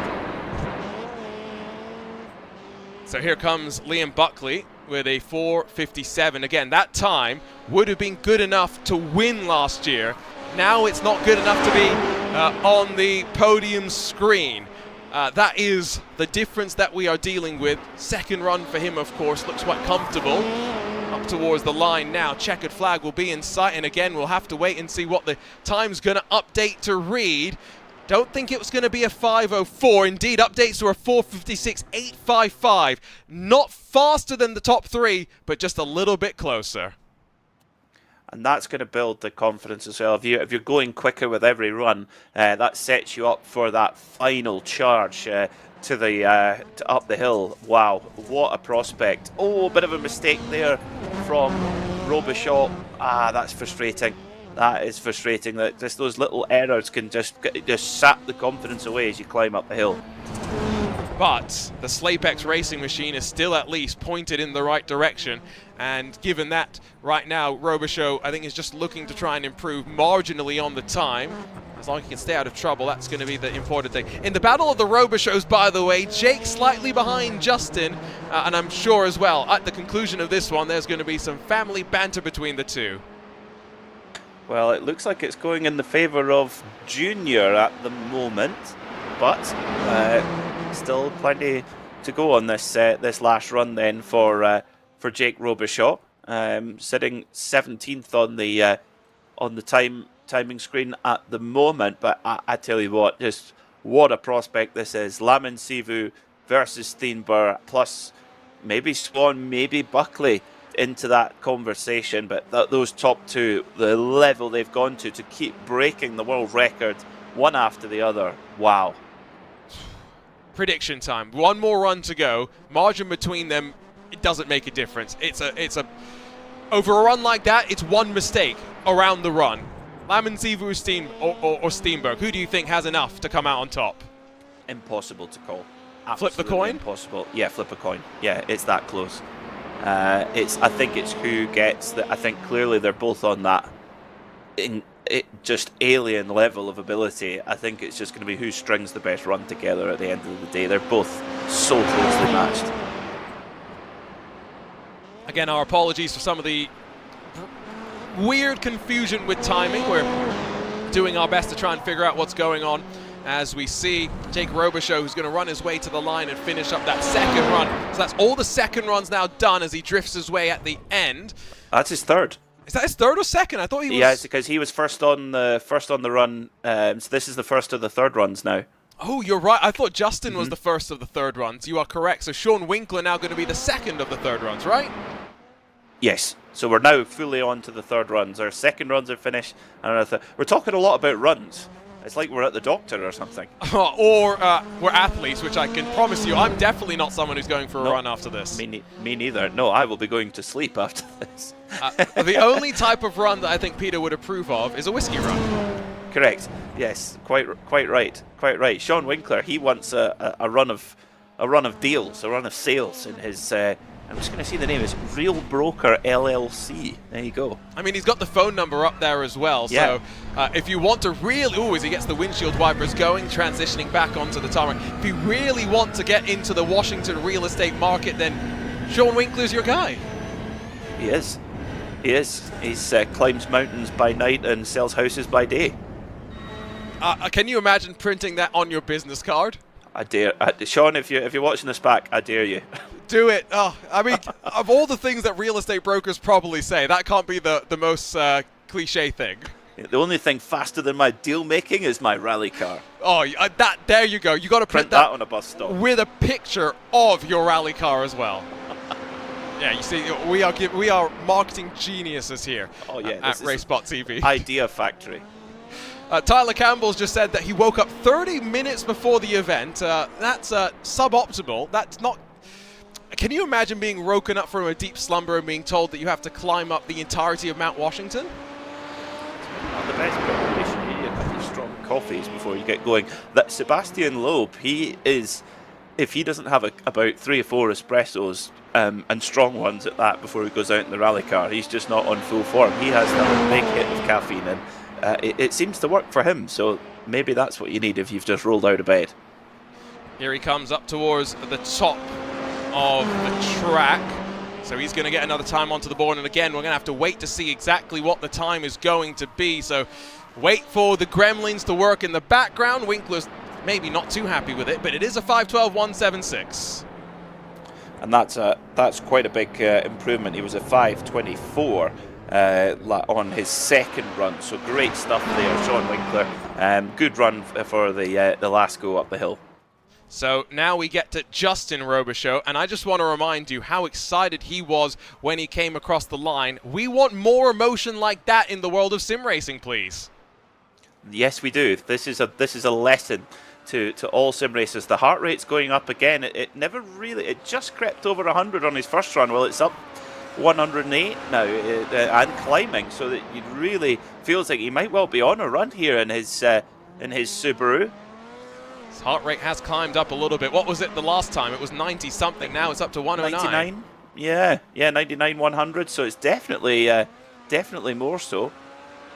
Oh, there's the sigh. He's got a couple of corners to go. No mistakes now. Heart rate's climbing even higher. This is brilliant. I've never seen this in a sim racing environment where the driver shared that. Oh, I think he's lost it. Has he? Well, oh no! He slipped off the track, which is going to be no improvement for him, surely. Not happy with himself, and the same emotion. Lip readers there. Yeah, I was going to say, the same emotion that we saw at the line probably expressed in the lip reading if anyone wanted to work their way through it. Oh no. Oh, it just as he went behind the hill there, and you saw him working the wheel hard. Ah, what a shame for Justin Robichaux. His best run, his first run. And he knows it. This is a frustrating form of racing where you've got to string quite a long lap together. If you imagine it as a lap of a circuit, it's a long lap, not quite Nürburgring long, but still very, very tough. And yeah, there's so many little bumps and lumps that can just kick you off the road and it's all over. This is one of the coolest sim rigs I think I have ever seen, by the way, for Zach Blanche. We think it's a dirt modified chassis that he's put virtual reality and fans into as well, Peter. You were quite right. I am 100% sure those are fans. Well, if he's down under in Australia, you're going to need those fans, particularly right now. It's right in the middle of summer in Australia. So, yeah, that cooling system's going to be really important. Super cool rig. I mean, that's the sort of rig like when you have people who come round to your house who don't do sim racing or might not even have a gaming PC or an Xbox or anything like that, and they see that in your spare room, you're thinking that is pretty cool. So, what is the coolest chassis that you could have? I've seen that there's a company that's selling Formula One quote-unquote chassis that are not actually real F1 chassis. There's just things made to look like chassis that you could be in. maybe GT3 chassis that you get into. Zach Blanche wrecks at the line, but he does improve. He jumps up to 8th with a 5:05.454 and lands on all fours as well to close out the run. I think you should get a second off your time for sticking the landing at the end. Well, I'm trying to remember which rallycross track is it.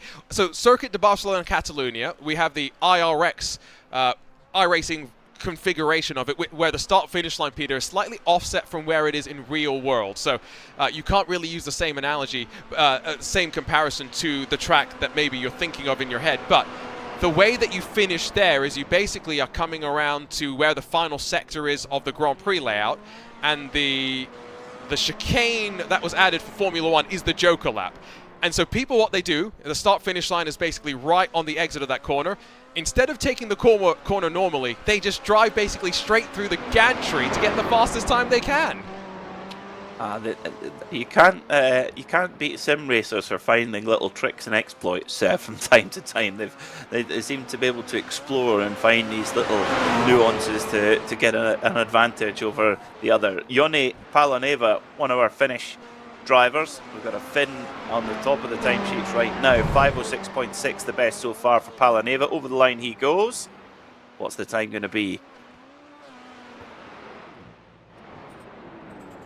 It's that second update that really confuses us. So it was a 5:06 for a second, then it ends up being a 5:08. So no improvement, shake of the head, and well, that's the race to the summit done for the no control esport car. Yeah, we're being, if there's a big delay when they come over the line, we're wanting to make sure we're absolutely of the time. So yeah, no improvement there. I mean, his first run was blistering there for Palaneva. Love this. This is fantastic with the Star Wars theme in the background, going through space and time. Oh no! Whoa, and rocks. Oh, and more rocks, and now he's up and dear. over. Oh and, no! Oh, that's hellacious. I thought we were going to have like that scene in the Italian Job where they push the minis off the side of the cliff. No, Tyler Campbell says, no, I can right it and put it back on all four wheels and still keep going. Remember, this is the advantage of being a practice session rather than a timed qualifier. Moments like that don't invalidate your lap times. So we can still get him to the finish. That's good. I like the tenacity there from Tyler Campbell. What does he sit on the leaderboard at the moment? He is... Not now on it right says now. number 37. He has not set a time. So this is just to get him on the board. What a pity. Who else is not on the board? Trevor Teal, Connor Parisi, Garrett Maines and Stead Miller. So there are 5 drivers not on that left-hand side of the screen. 22 total drivers competing. There were time attack qualifiers to get to this point. 20 drivers selected from the qualifying list there, and then a handful of drivers also randomly selected by Next Level Racing to join the fun. And again, just a thank you to Next Level Racing. You can use the coupon code RTTS for 5% off their USA store by heading to nextlevelracing.com. Tyler Campbell rises his way to the very top, will finish this event with a time on the board. It's a 5:14.348. Not what he would have wanted. Oh, and he's tipped it over on the way into the holding area.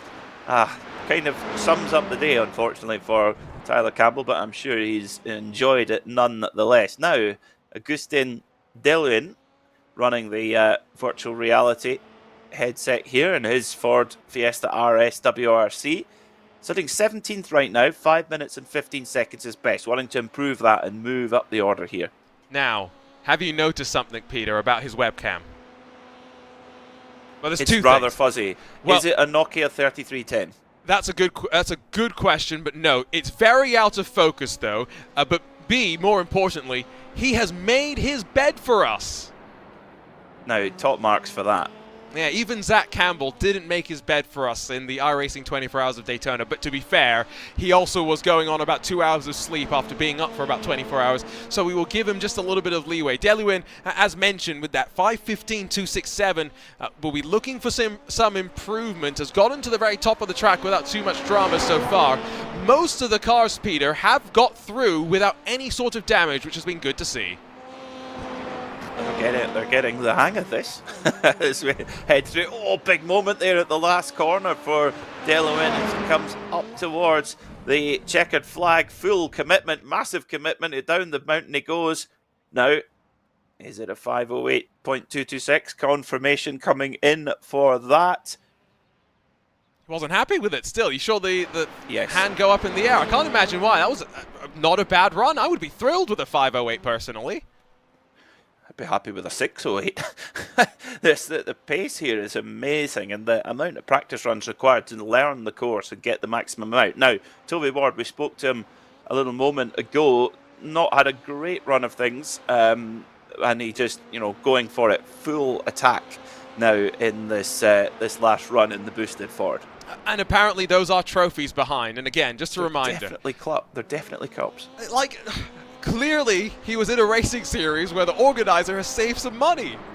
Well, although I did win a golf trophy recently, and it is very much a trophy, but we still drank out of it. Oh, as you should. I am going to send you a picture of the single golf trophy that I've won, Peter. I am very proud of it, and you'll see why. All I'm going to say is it was for a charity event. Okay. And I didn't win. I hope I've set the expectations appropriately low here, okay? All right, okay, I think I know where you're going with this, yes, okay. Toby Ward is going to come towards the line for what will be the final run of the Boosted Motorsports Ford Fiesta. Hop, skip, and a jump to the line, and as he slides off the track, that doesn't seem to be an improvement as he gives us the shoulder shrug, does find about a second up to 11th. 5:07.3, he's like, I know I've got a 5:06 in me, I know I've got it. He does, he definitely has that 5:06, but it's a frustrating discipline to be able to string the whole lap together, the whole run together. 5:07.3, that puts Toby Ward in 11th right now. Stead Miller, what can he do? No run on the board, no time on the board as yet. Yes, he's had opportunities, just hasn't been able to put it together. Other drivers on track include David Schofield in 10th position right now, as Stead Miller had a half moment there. Connor Parisi is also out on track in his Nitro Circus sim racing car, but the Excalibur Esports machine will be the next towards the line. Has been impressive, I will say, how many drivers have been able to complete runs, because I can tell you from my personal experience of trying to do laps here, Peter, it's a frustration, it's a futile frustration of making your way slowly up the mountain and just getting gated effectively. iRacing's quite helpful. If you crash halfway through the mountain, it doesn't send you all the way back. Instead, there's checkpoints every couple of miles, I guess, up the mountain. I didn't know about that feature, because I got to know the early part of it quite well, but not really the top part, to be able to learn the climb here. So Stead Miller looking much better now in front of the 024 Excalibur Esports Ford. Don't forget, fake number there. Yeah, the zeros doesn't exist. Oh, he's a little bit wide, and he's going to run to the line and get to the checkered flag in the air. It is going to count as well. That's that crash started about 500 metres before, where it was swapping ends, back, forth, nearly held it and then crashed over the line. Top marks for drama there. I mean, commitment as well, right? If you wanted to see how much some of these drivers are going to keep the foot in it, there was no lifting for anybody.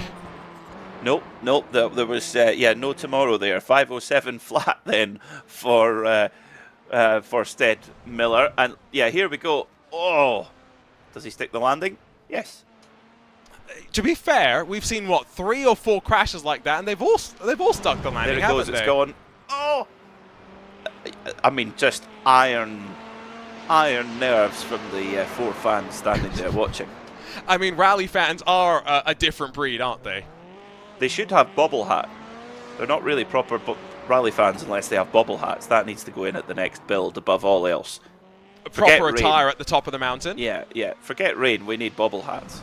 You see, iRacing should employ us as consultants so we could tell them what is actually important to fix. David Schofield will be next. He's 10th right now, and if he finds about 0.4 of a second, he's up to 9th. If he finds 2 seconds, he's up to 8th position.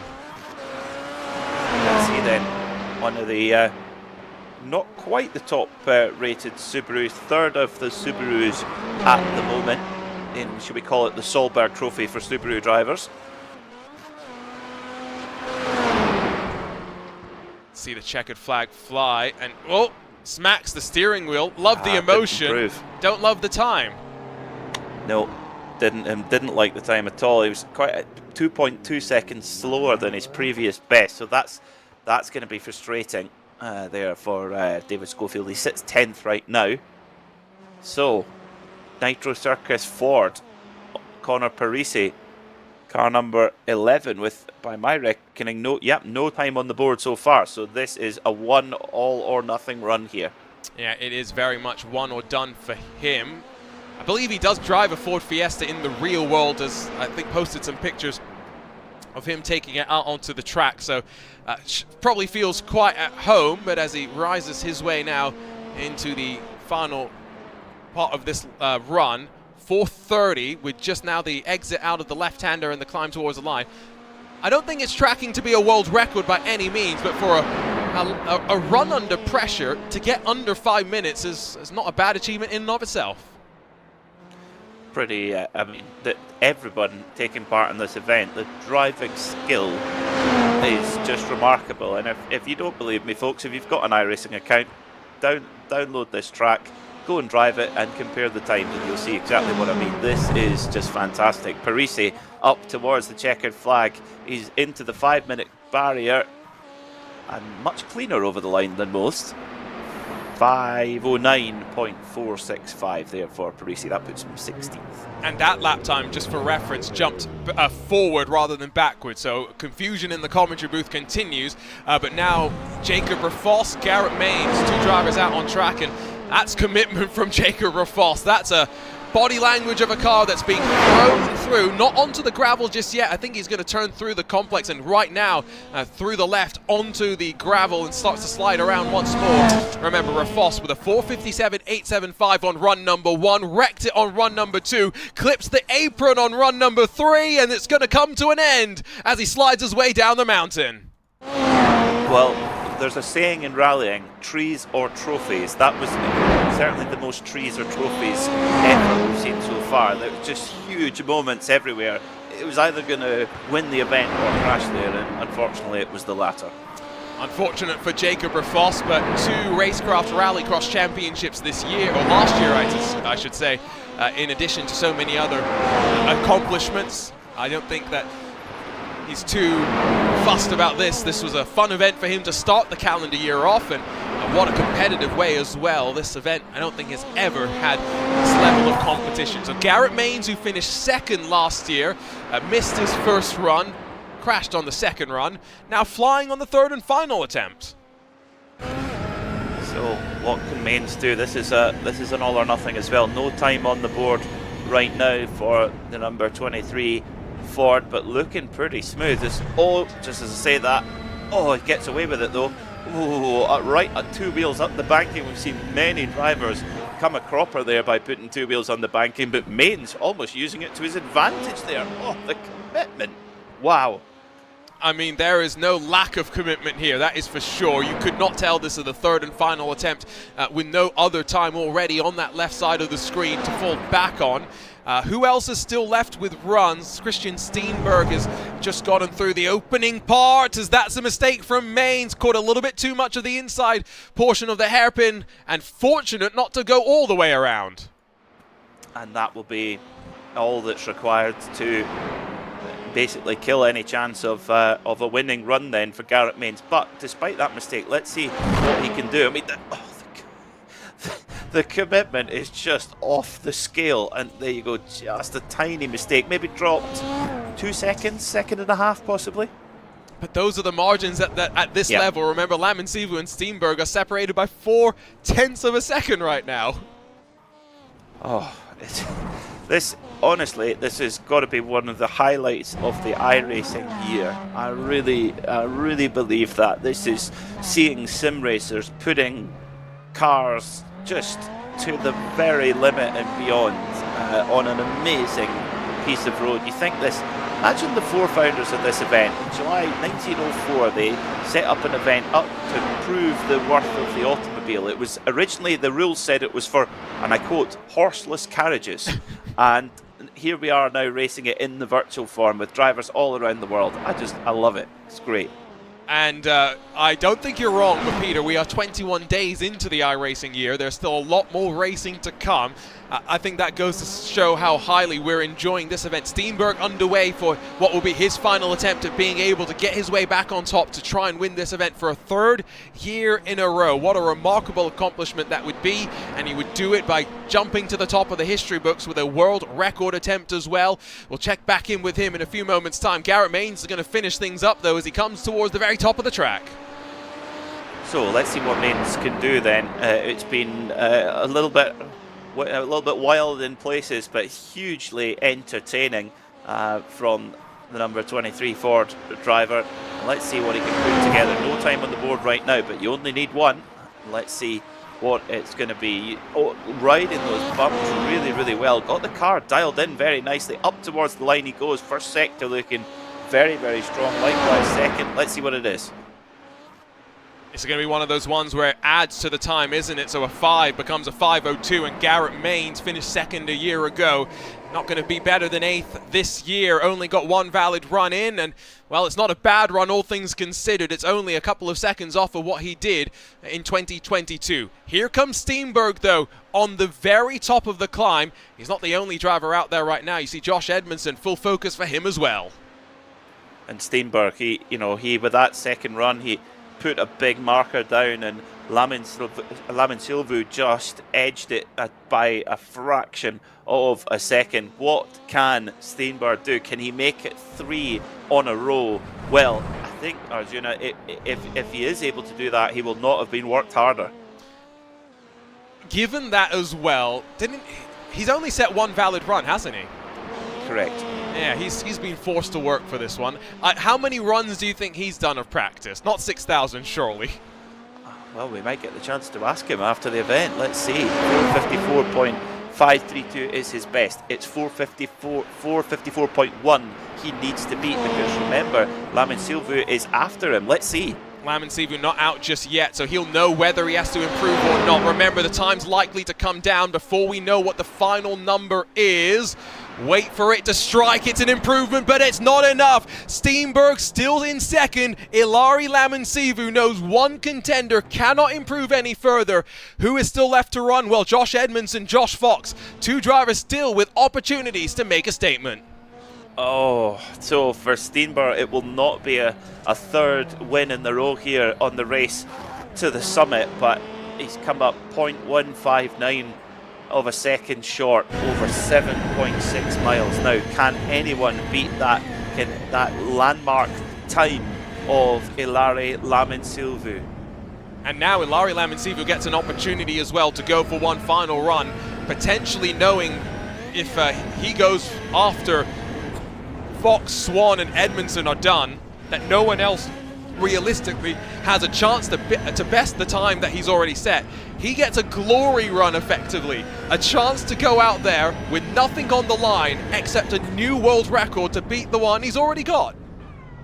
Well, that's the luxurious position if it happens, but let's see what Edmondson can do as he makes his way to the top of the climb in the Nitro Circus Ford. His best lap up to now, a 5-minute flat, so he's got to find a huge amount of time, but who knows? I saw a question on a RaceSpotTV chat, is VR mandatory?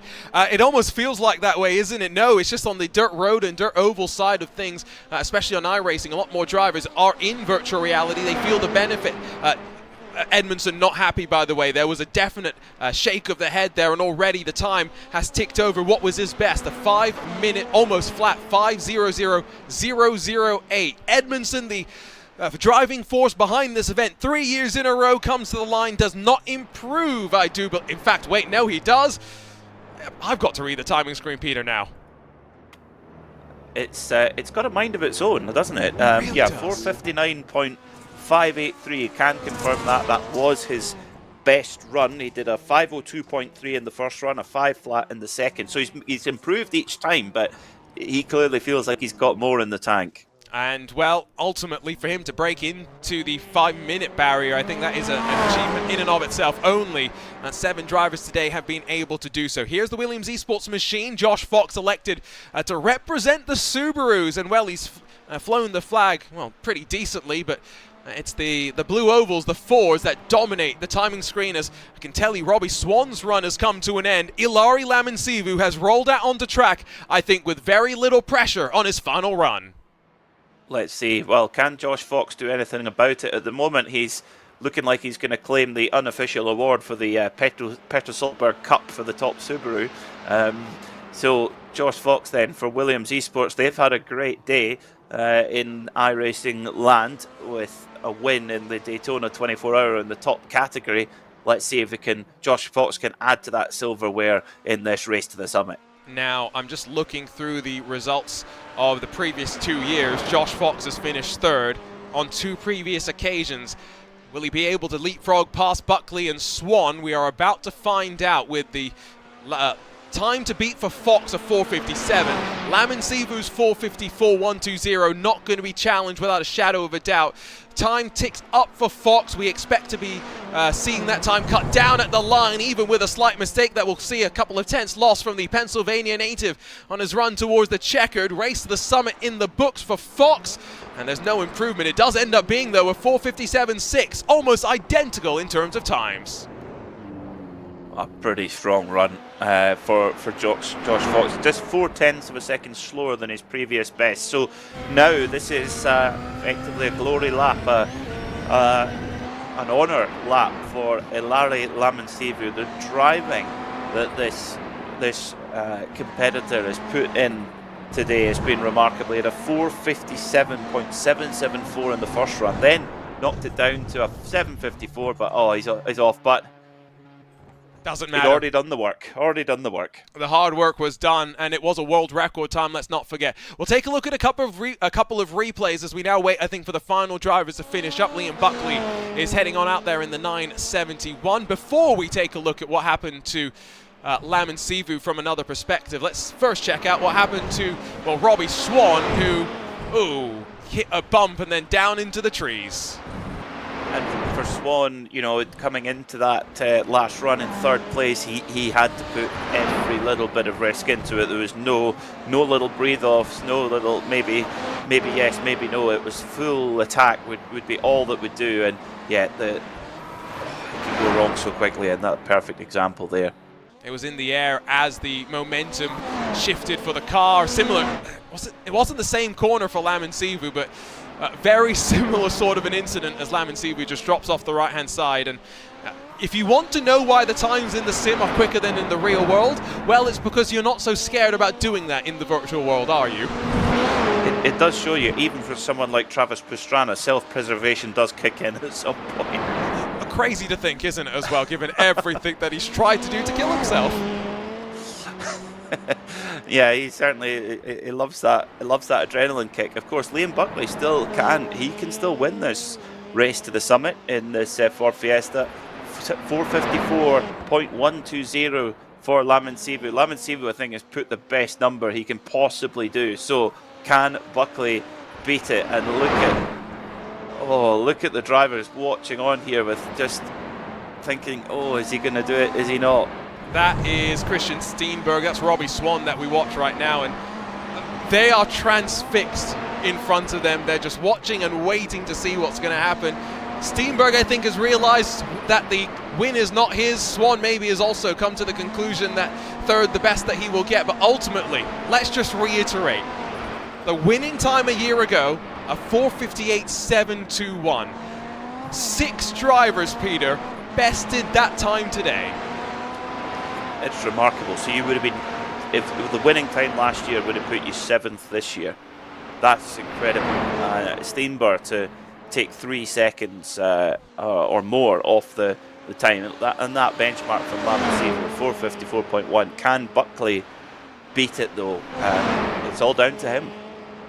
And, well, we're hoping that we don't get so confused by our timing screens this time.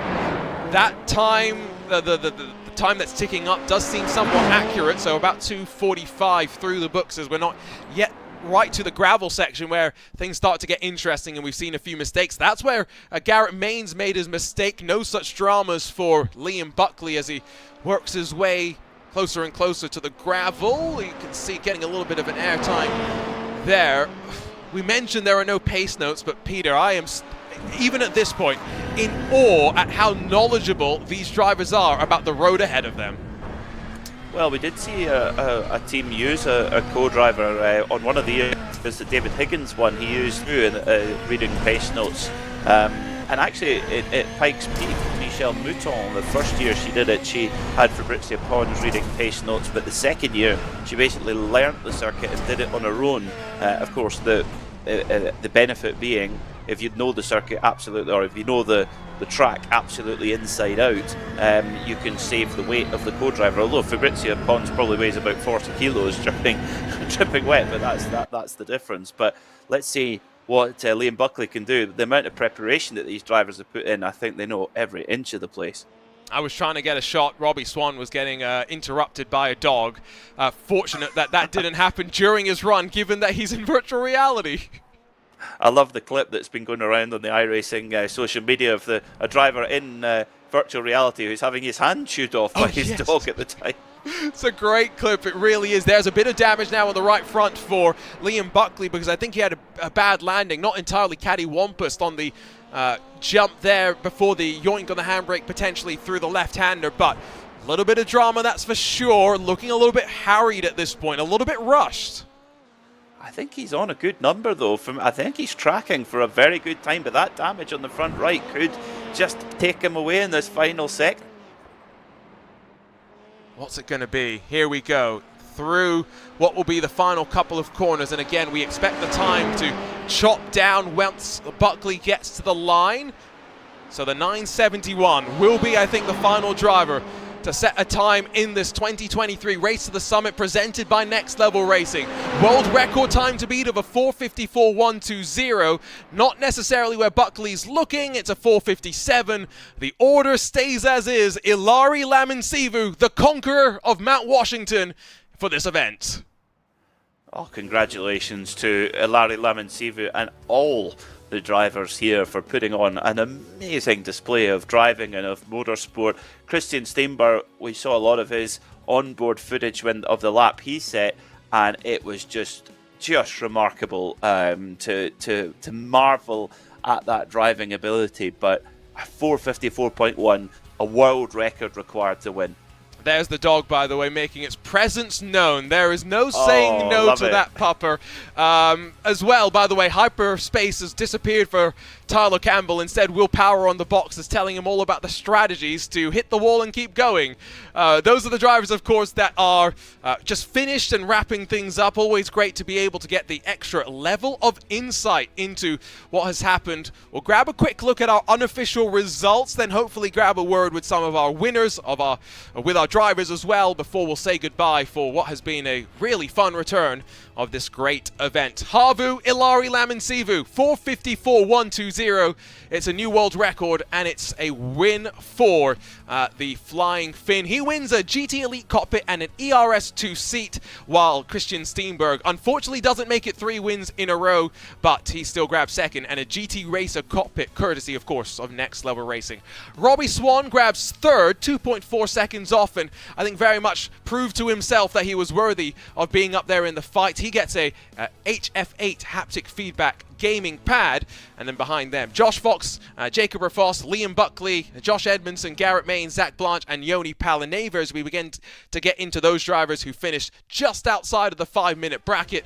David Schofield, Stead Miller, Toby Ward, and then Francois Martel, Justin Robichaud, the best of the Robachauds today, Augustin Deluin, Connor Parisi, Lindsay Hobbs, Sean Winkler, and then Tyler Campbell in front of Jake Robichaud, and one driver, technically I think with no time on the board, but Trevor Teal was in there, did not get to finish things off.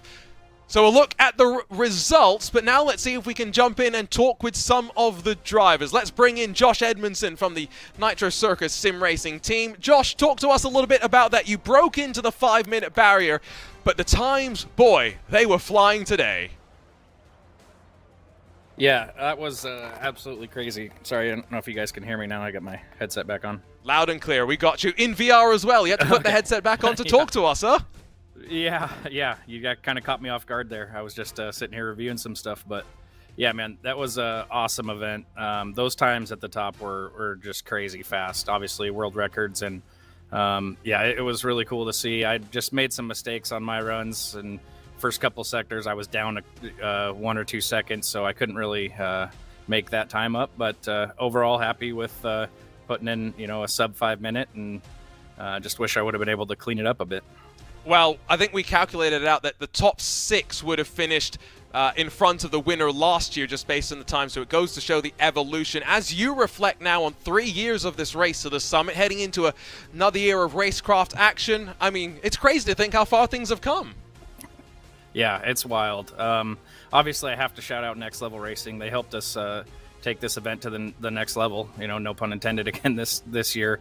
It's crazy. That the time attack qualifying was awesome to see all the times and the amount of people that put in effort and runs to try and qualify.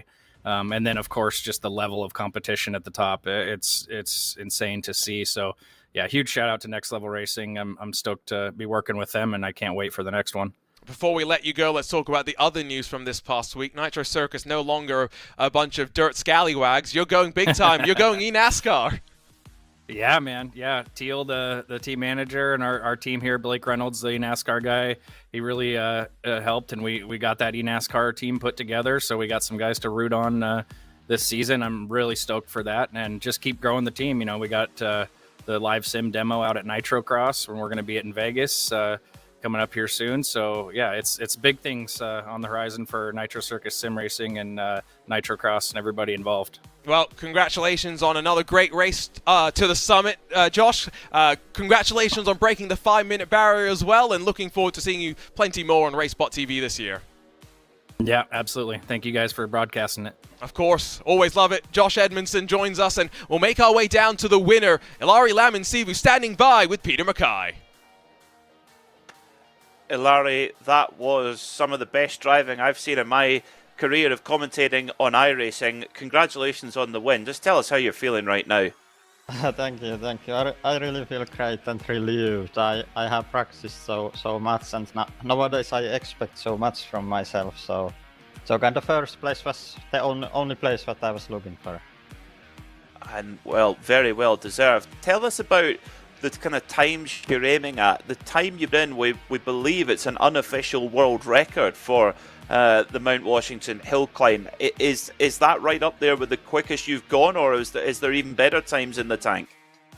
It depends, of course, of the weather itself and the clock time what was in the iRacing. So of course I have thrown a bit faster, but for that weather, I would say it's really like maybe only half a second left there.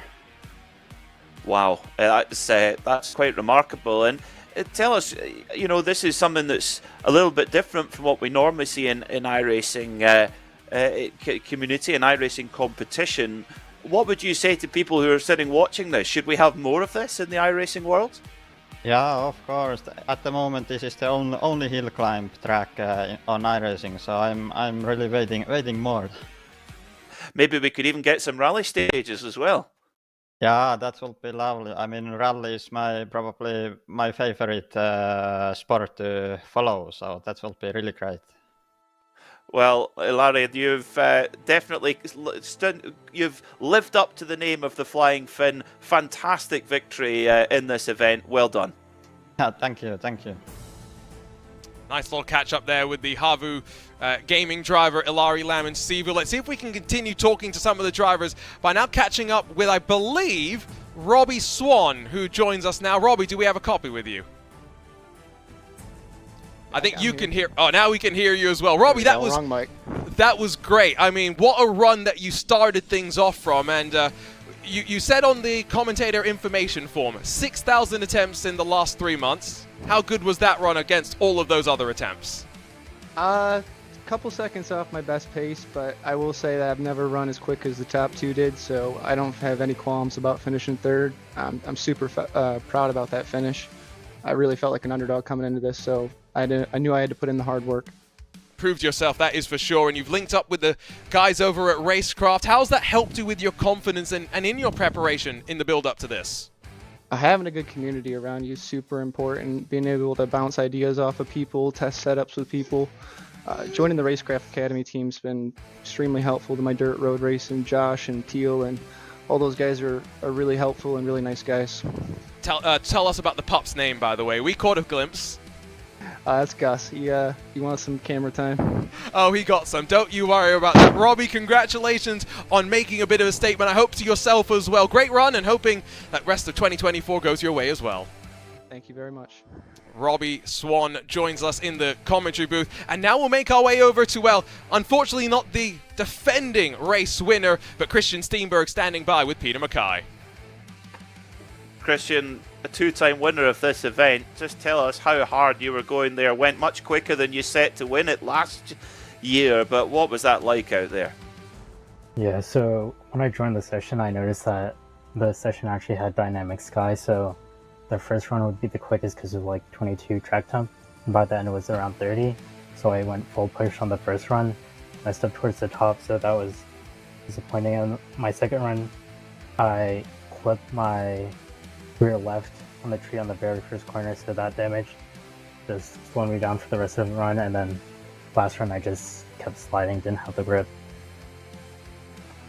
So a frustrating run for you. I mean, just try and describe to us the level that we've got to tonight. With you guys are both yourself and our overall winner, Larry. You're underneath the world record. I mean, just tell us how hard you're pushing out there. Yeah, pushing pretty hard in these temps, and also especially with all the pressure with it being a live event, we're pretty much on the limit. And tell us about what you'd like to see in future. You know, this has been such a enjoyable event for us from a spectating point of view. What would you like to see iRacing do to develop this type of content on the platform? Yeah, either like hill climb dedicated cars, because right now we're just using the rallycross ones, or I guess more hill climbs such as Pike Peak or another track. Well, I agree with you. We need to start a campaign, Christian, to get those on there. I tell you what, you gave us some amazing entertainment tonight. It came down to just 0.159 of a second, but second place still. You should be very proud of that. Well done. Yep, thank you. Like Peter mentioned, that margin of victory, 0.159 of a second. Peter, we've commentated on road races, sprint races, where the margin of victory is larger than that. This was a hill climb. Two drivers left to their own devices, pushing to 10/10 and finding themselves split by those narrow margins. Like Christian mentioned, with the pressure of the live event as well. That you definitely... Oh, we lost Peter, unfortunately. You definitely can't underestimate that, how much that pressure of the live event comes in. In practice, you can relax a little bit more and the car can flow, and for some it works better. Some you can see where that little bit of extra adrenaline works well. I think it did for Ilari tonight, that's for certain. But yeah, definitely something that the drivers have to contend with, particularly on that kind of one run format. Yes, and you know, when you talk about the limited runs, it's something where I was talking with Zach Campbell about the iRacing Indy 500 versus private Indy 500 that people have hosted with limited runs, and he says there's no real way to compare them because of the pressure that comes with it. And so similar sort of a situation. Great to hear Christian talking about that. Big thank you, of course, as well to our partners at Next Level Racing for making this possible. You can use the promo code RTTS to get 5% off the USA store by heading to nextlevelracing.com. Our winners grabbing a GT Elite Cockpit, the ERS2 seat, GT Racer, and haptic feedback gaming pad across to the podium, as well as a random participation prize even to any of the other drivers in the field. They make all of this possible at the end of the day, Peter, so great to have their support. And this is a great idea that's rooted in normal motorsport. Usually our Next Level Racing event, Peter, they're crazy things like elimination races at Oran Park. That's what we like to see, that variety coming through. I want to see some more Knock Hill events too. We'll need to get our heads together and see what we can do there. But this tonight, the Race to the Summit, big congratulations to the organisers for putting on such an amazing event, and to the drivers. They really were at the peak of performance in the virtual motorsport world. Just a treat to watch it. They were the stars of the show without a shadow of a doubt. And well, it's been a while since the last race to the summit. Hopefully not as long before we go once again. Christian Steenberg deposed as the double champion. Ilari Lamansivu, the flying Finn, comes out on top in this 2023 Next Level Racing Race to the Summit. On behalf of our team behind the scenes, for our partners at Racecraft, for our team at RaceSpot, Peter Mackay alongside myself, Arjuna Kankipati, thank you so much for joining us. It's been a busy day, a weekend, week of motorsports in the virtual world. It comes to an end in a really spectacular fashion. Hill climbs, tense action, sees Ilari Lamansivu, Christian Steenberg split by just over a 1/10.5 of a second after a wild ride in the Next Level Racing Race to the Summit.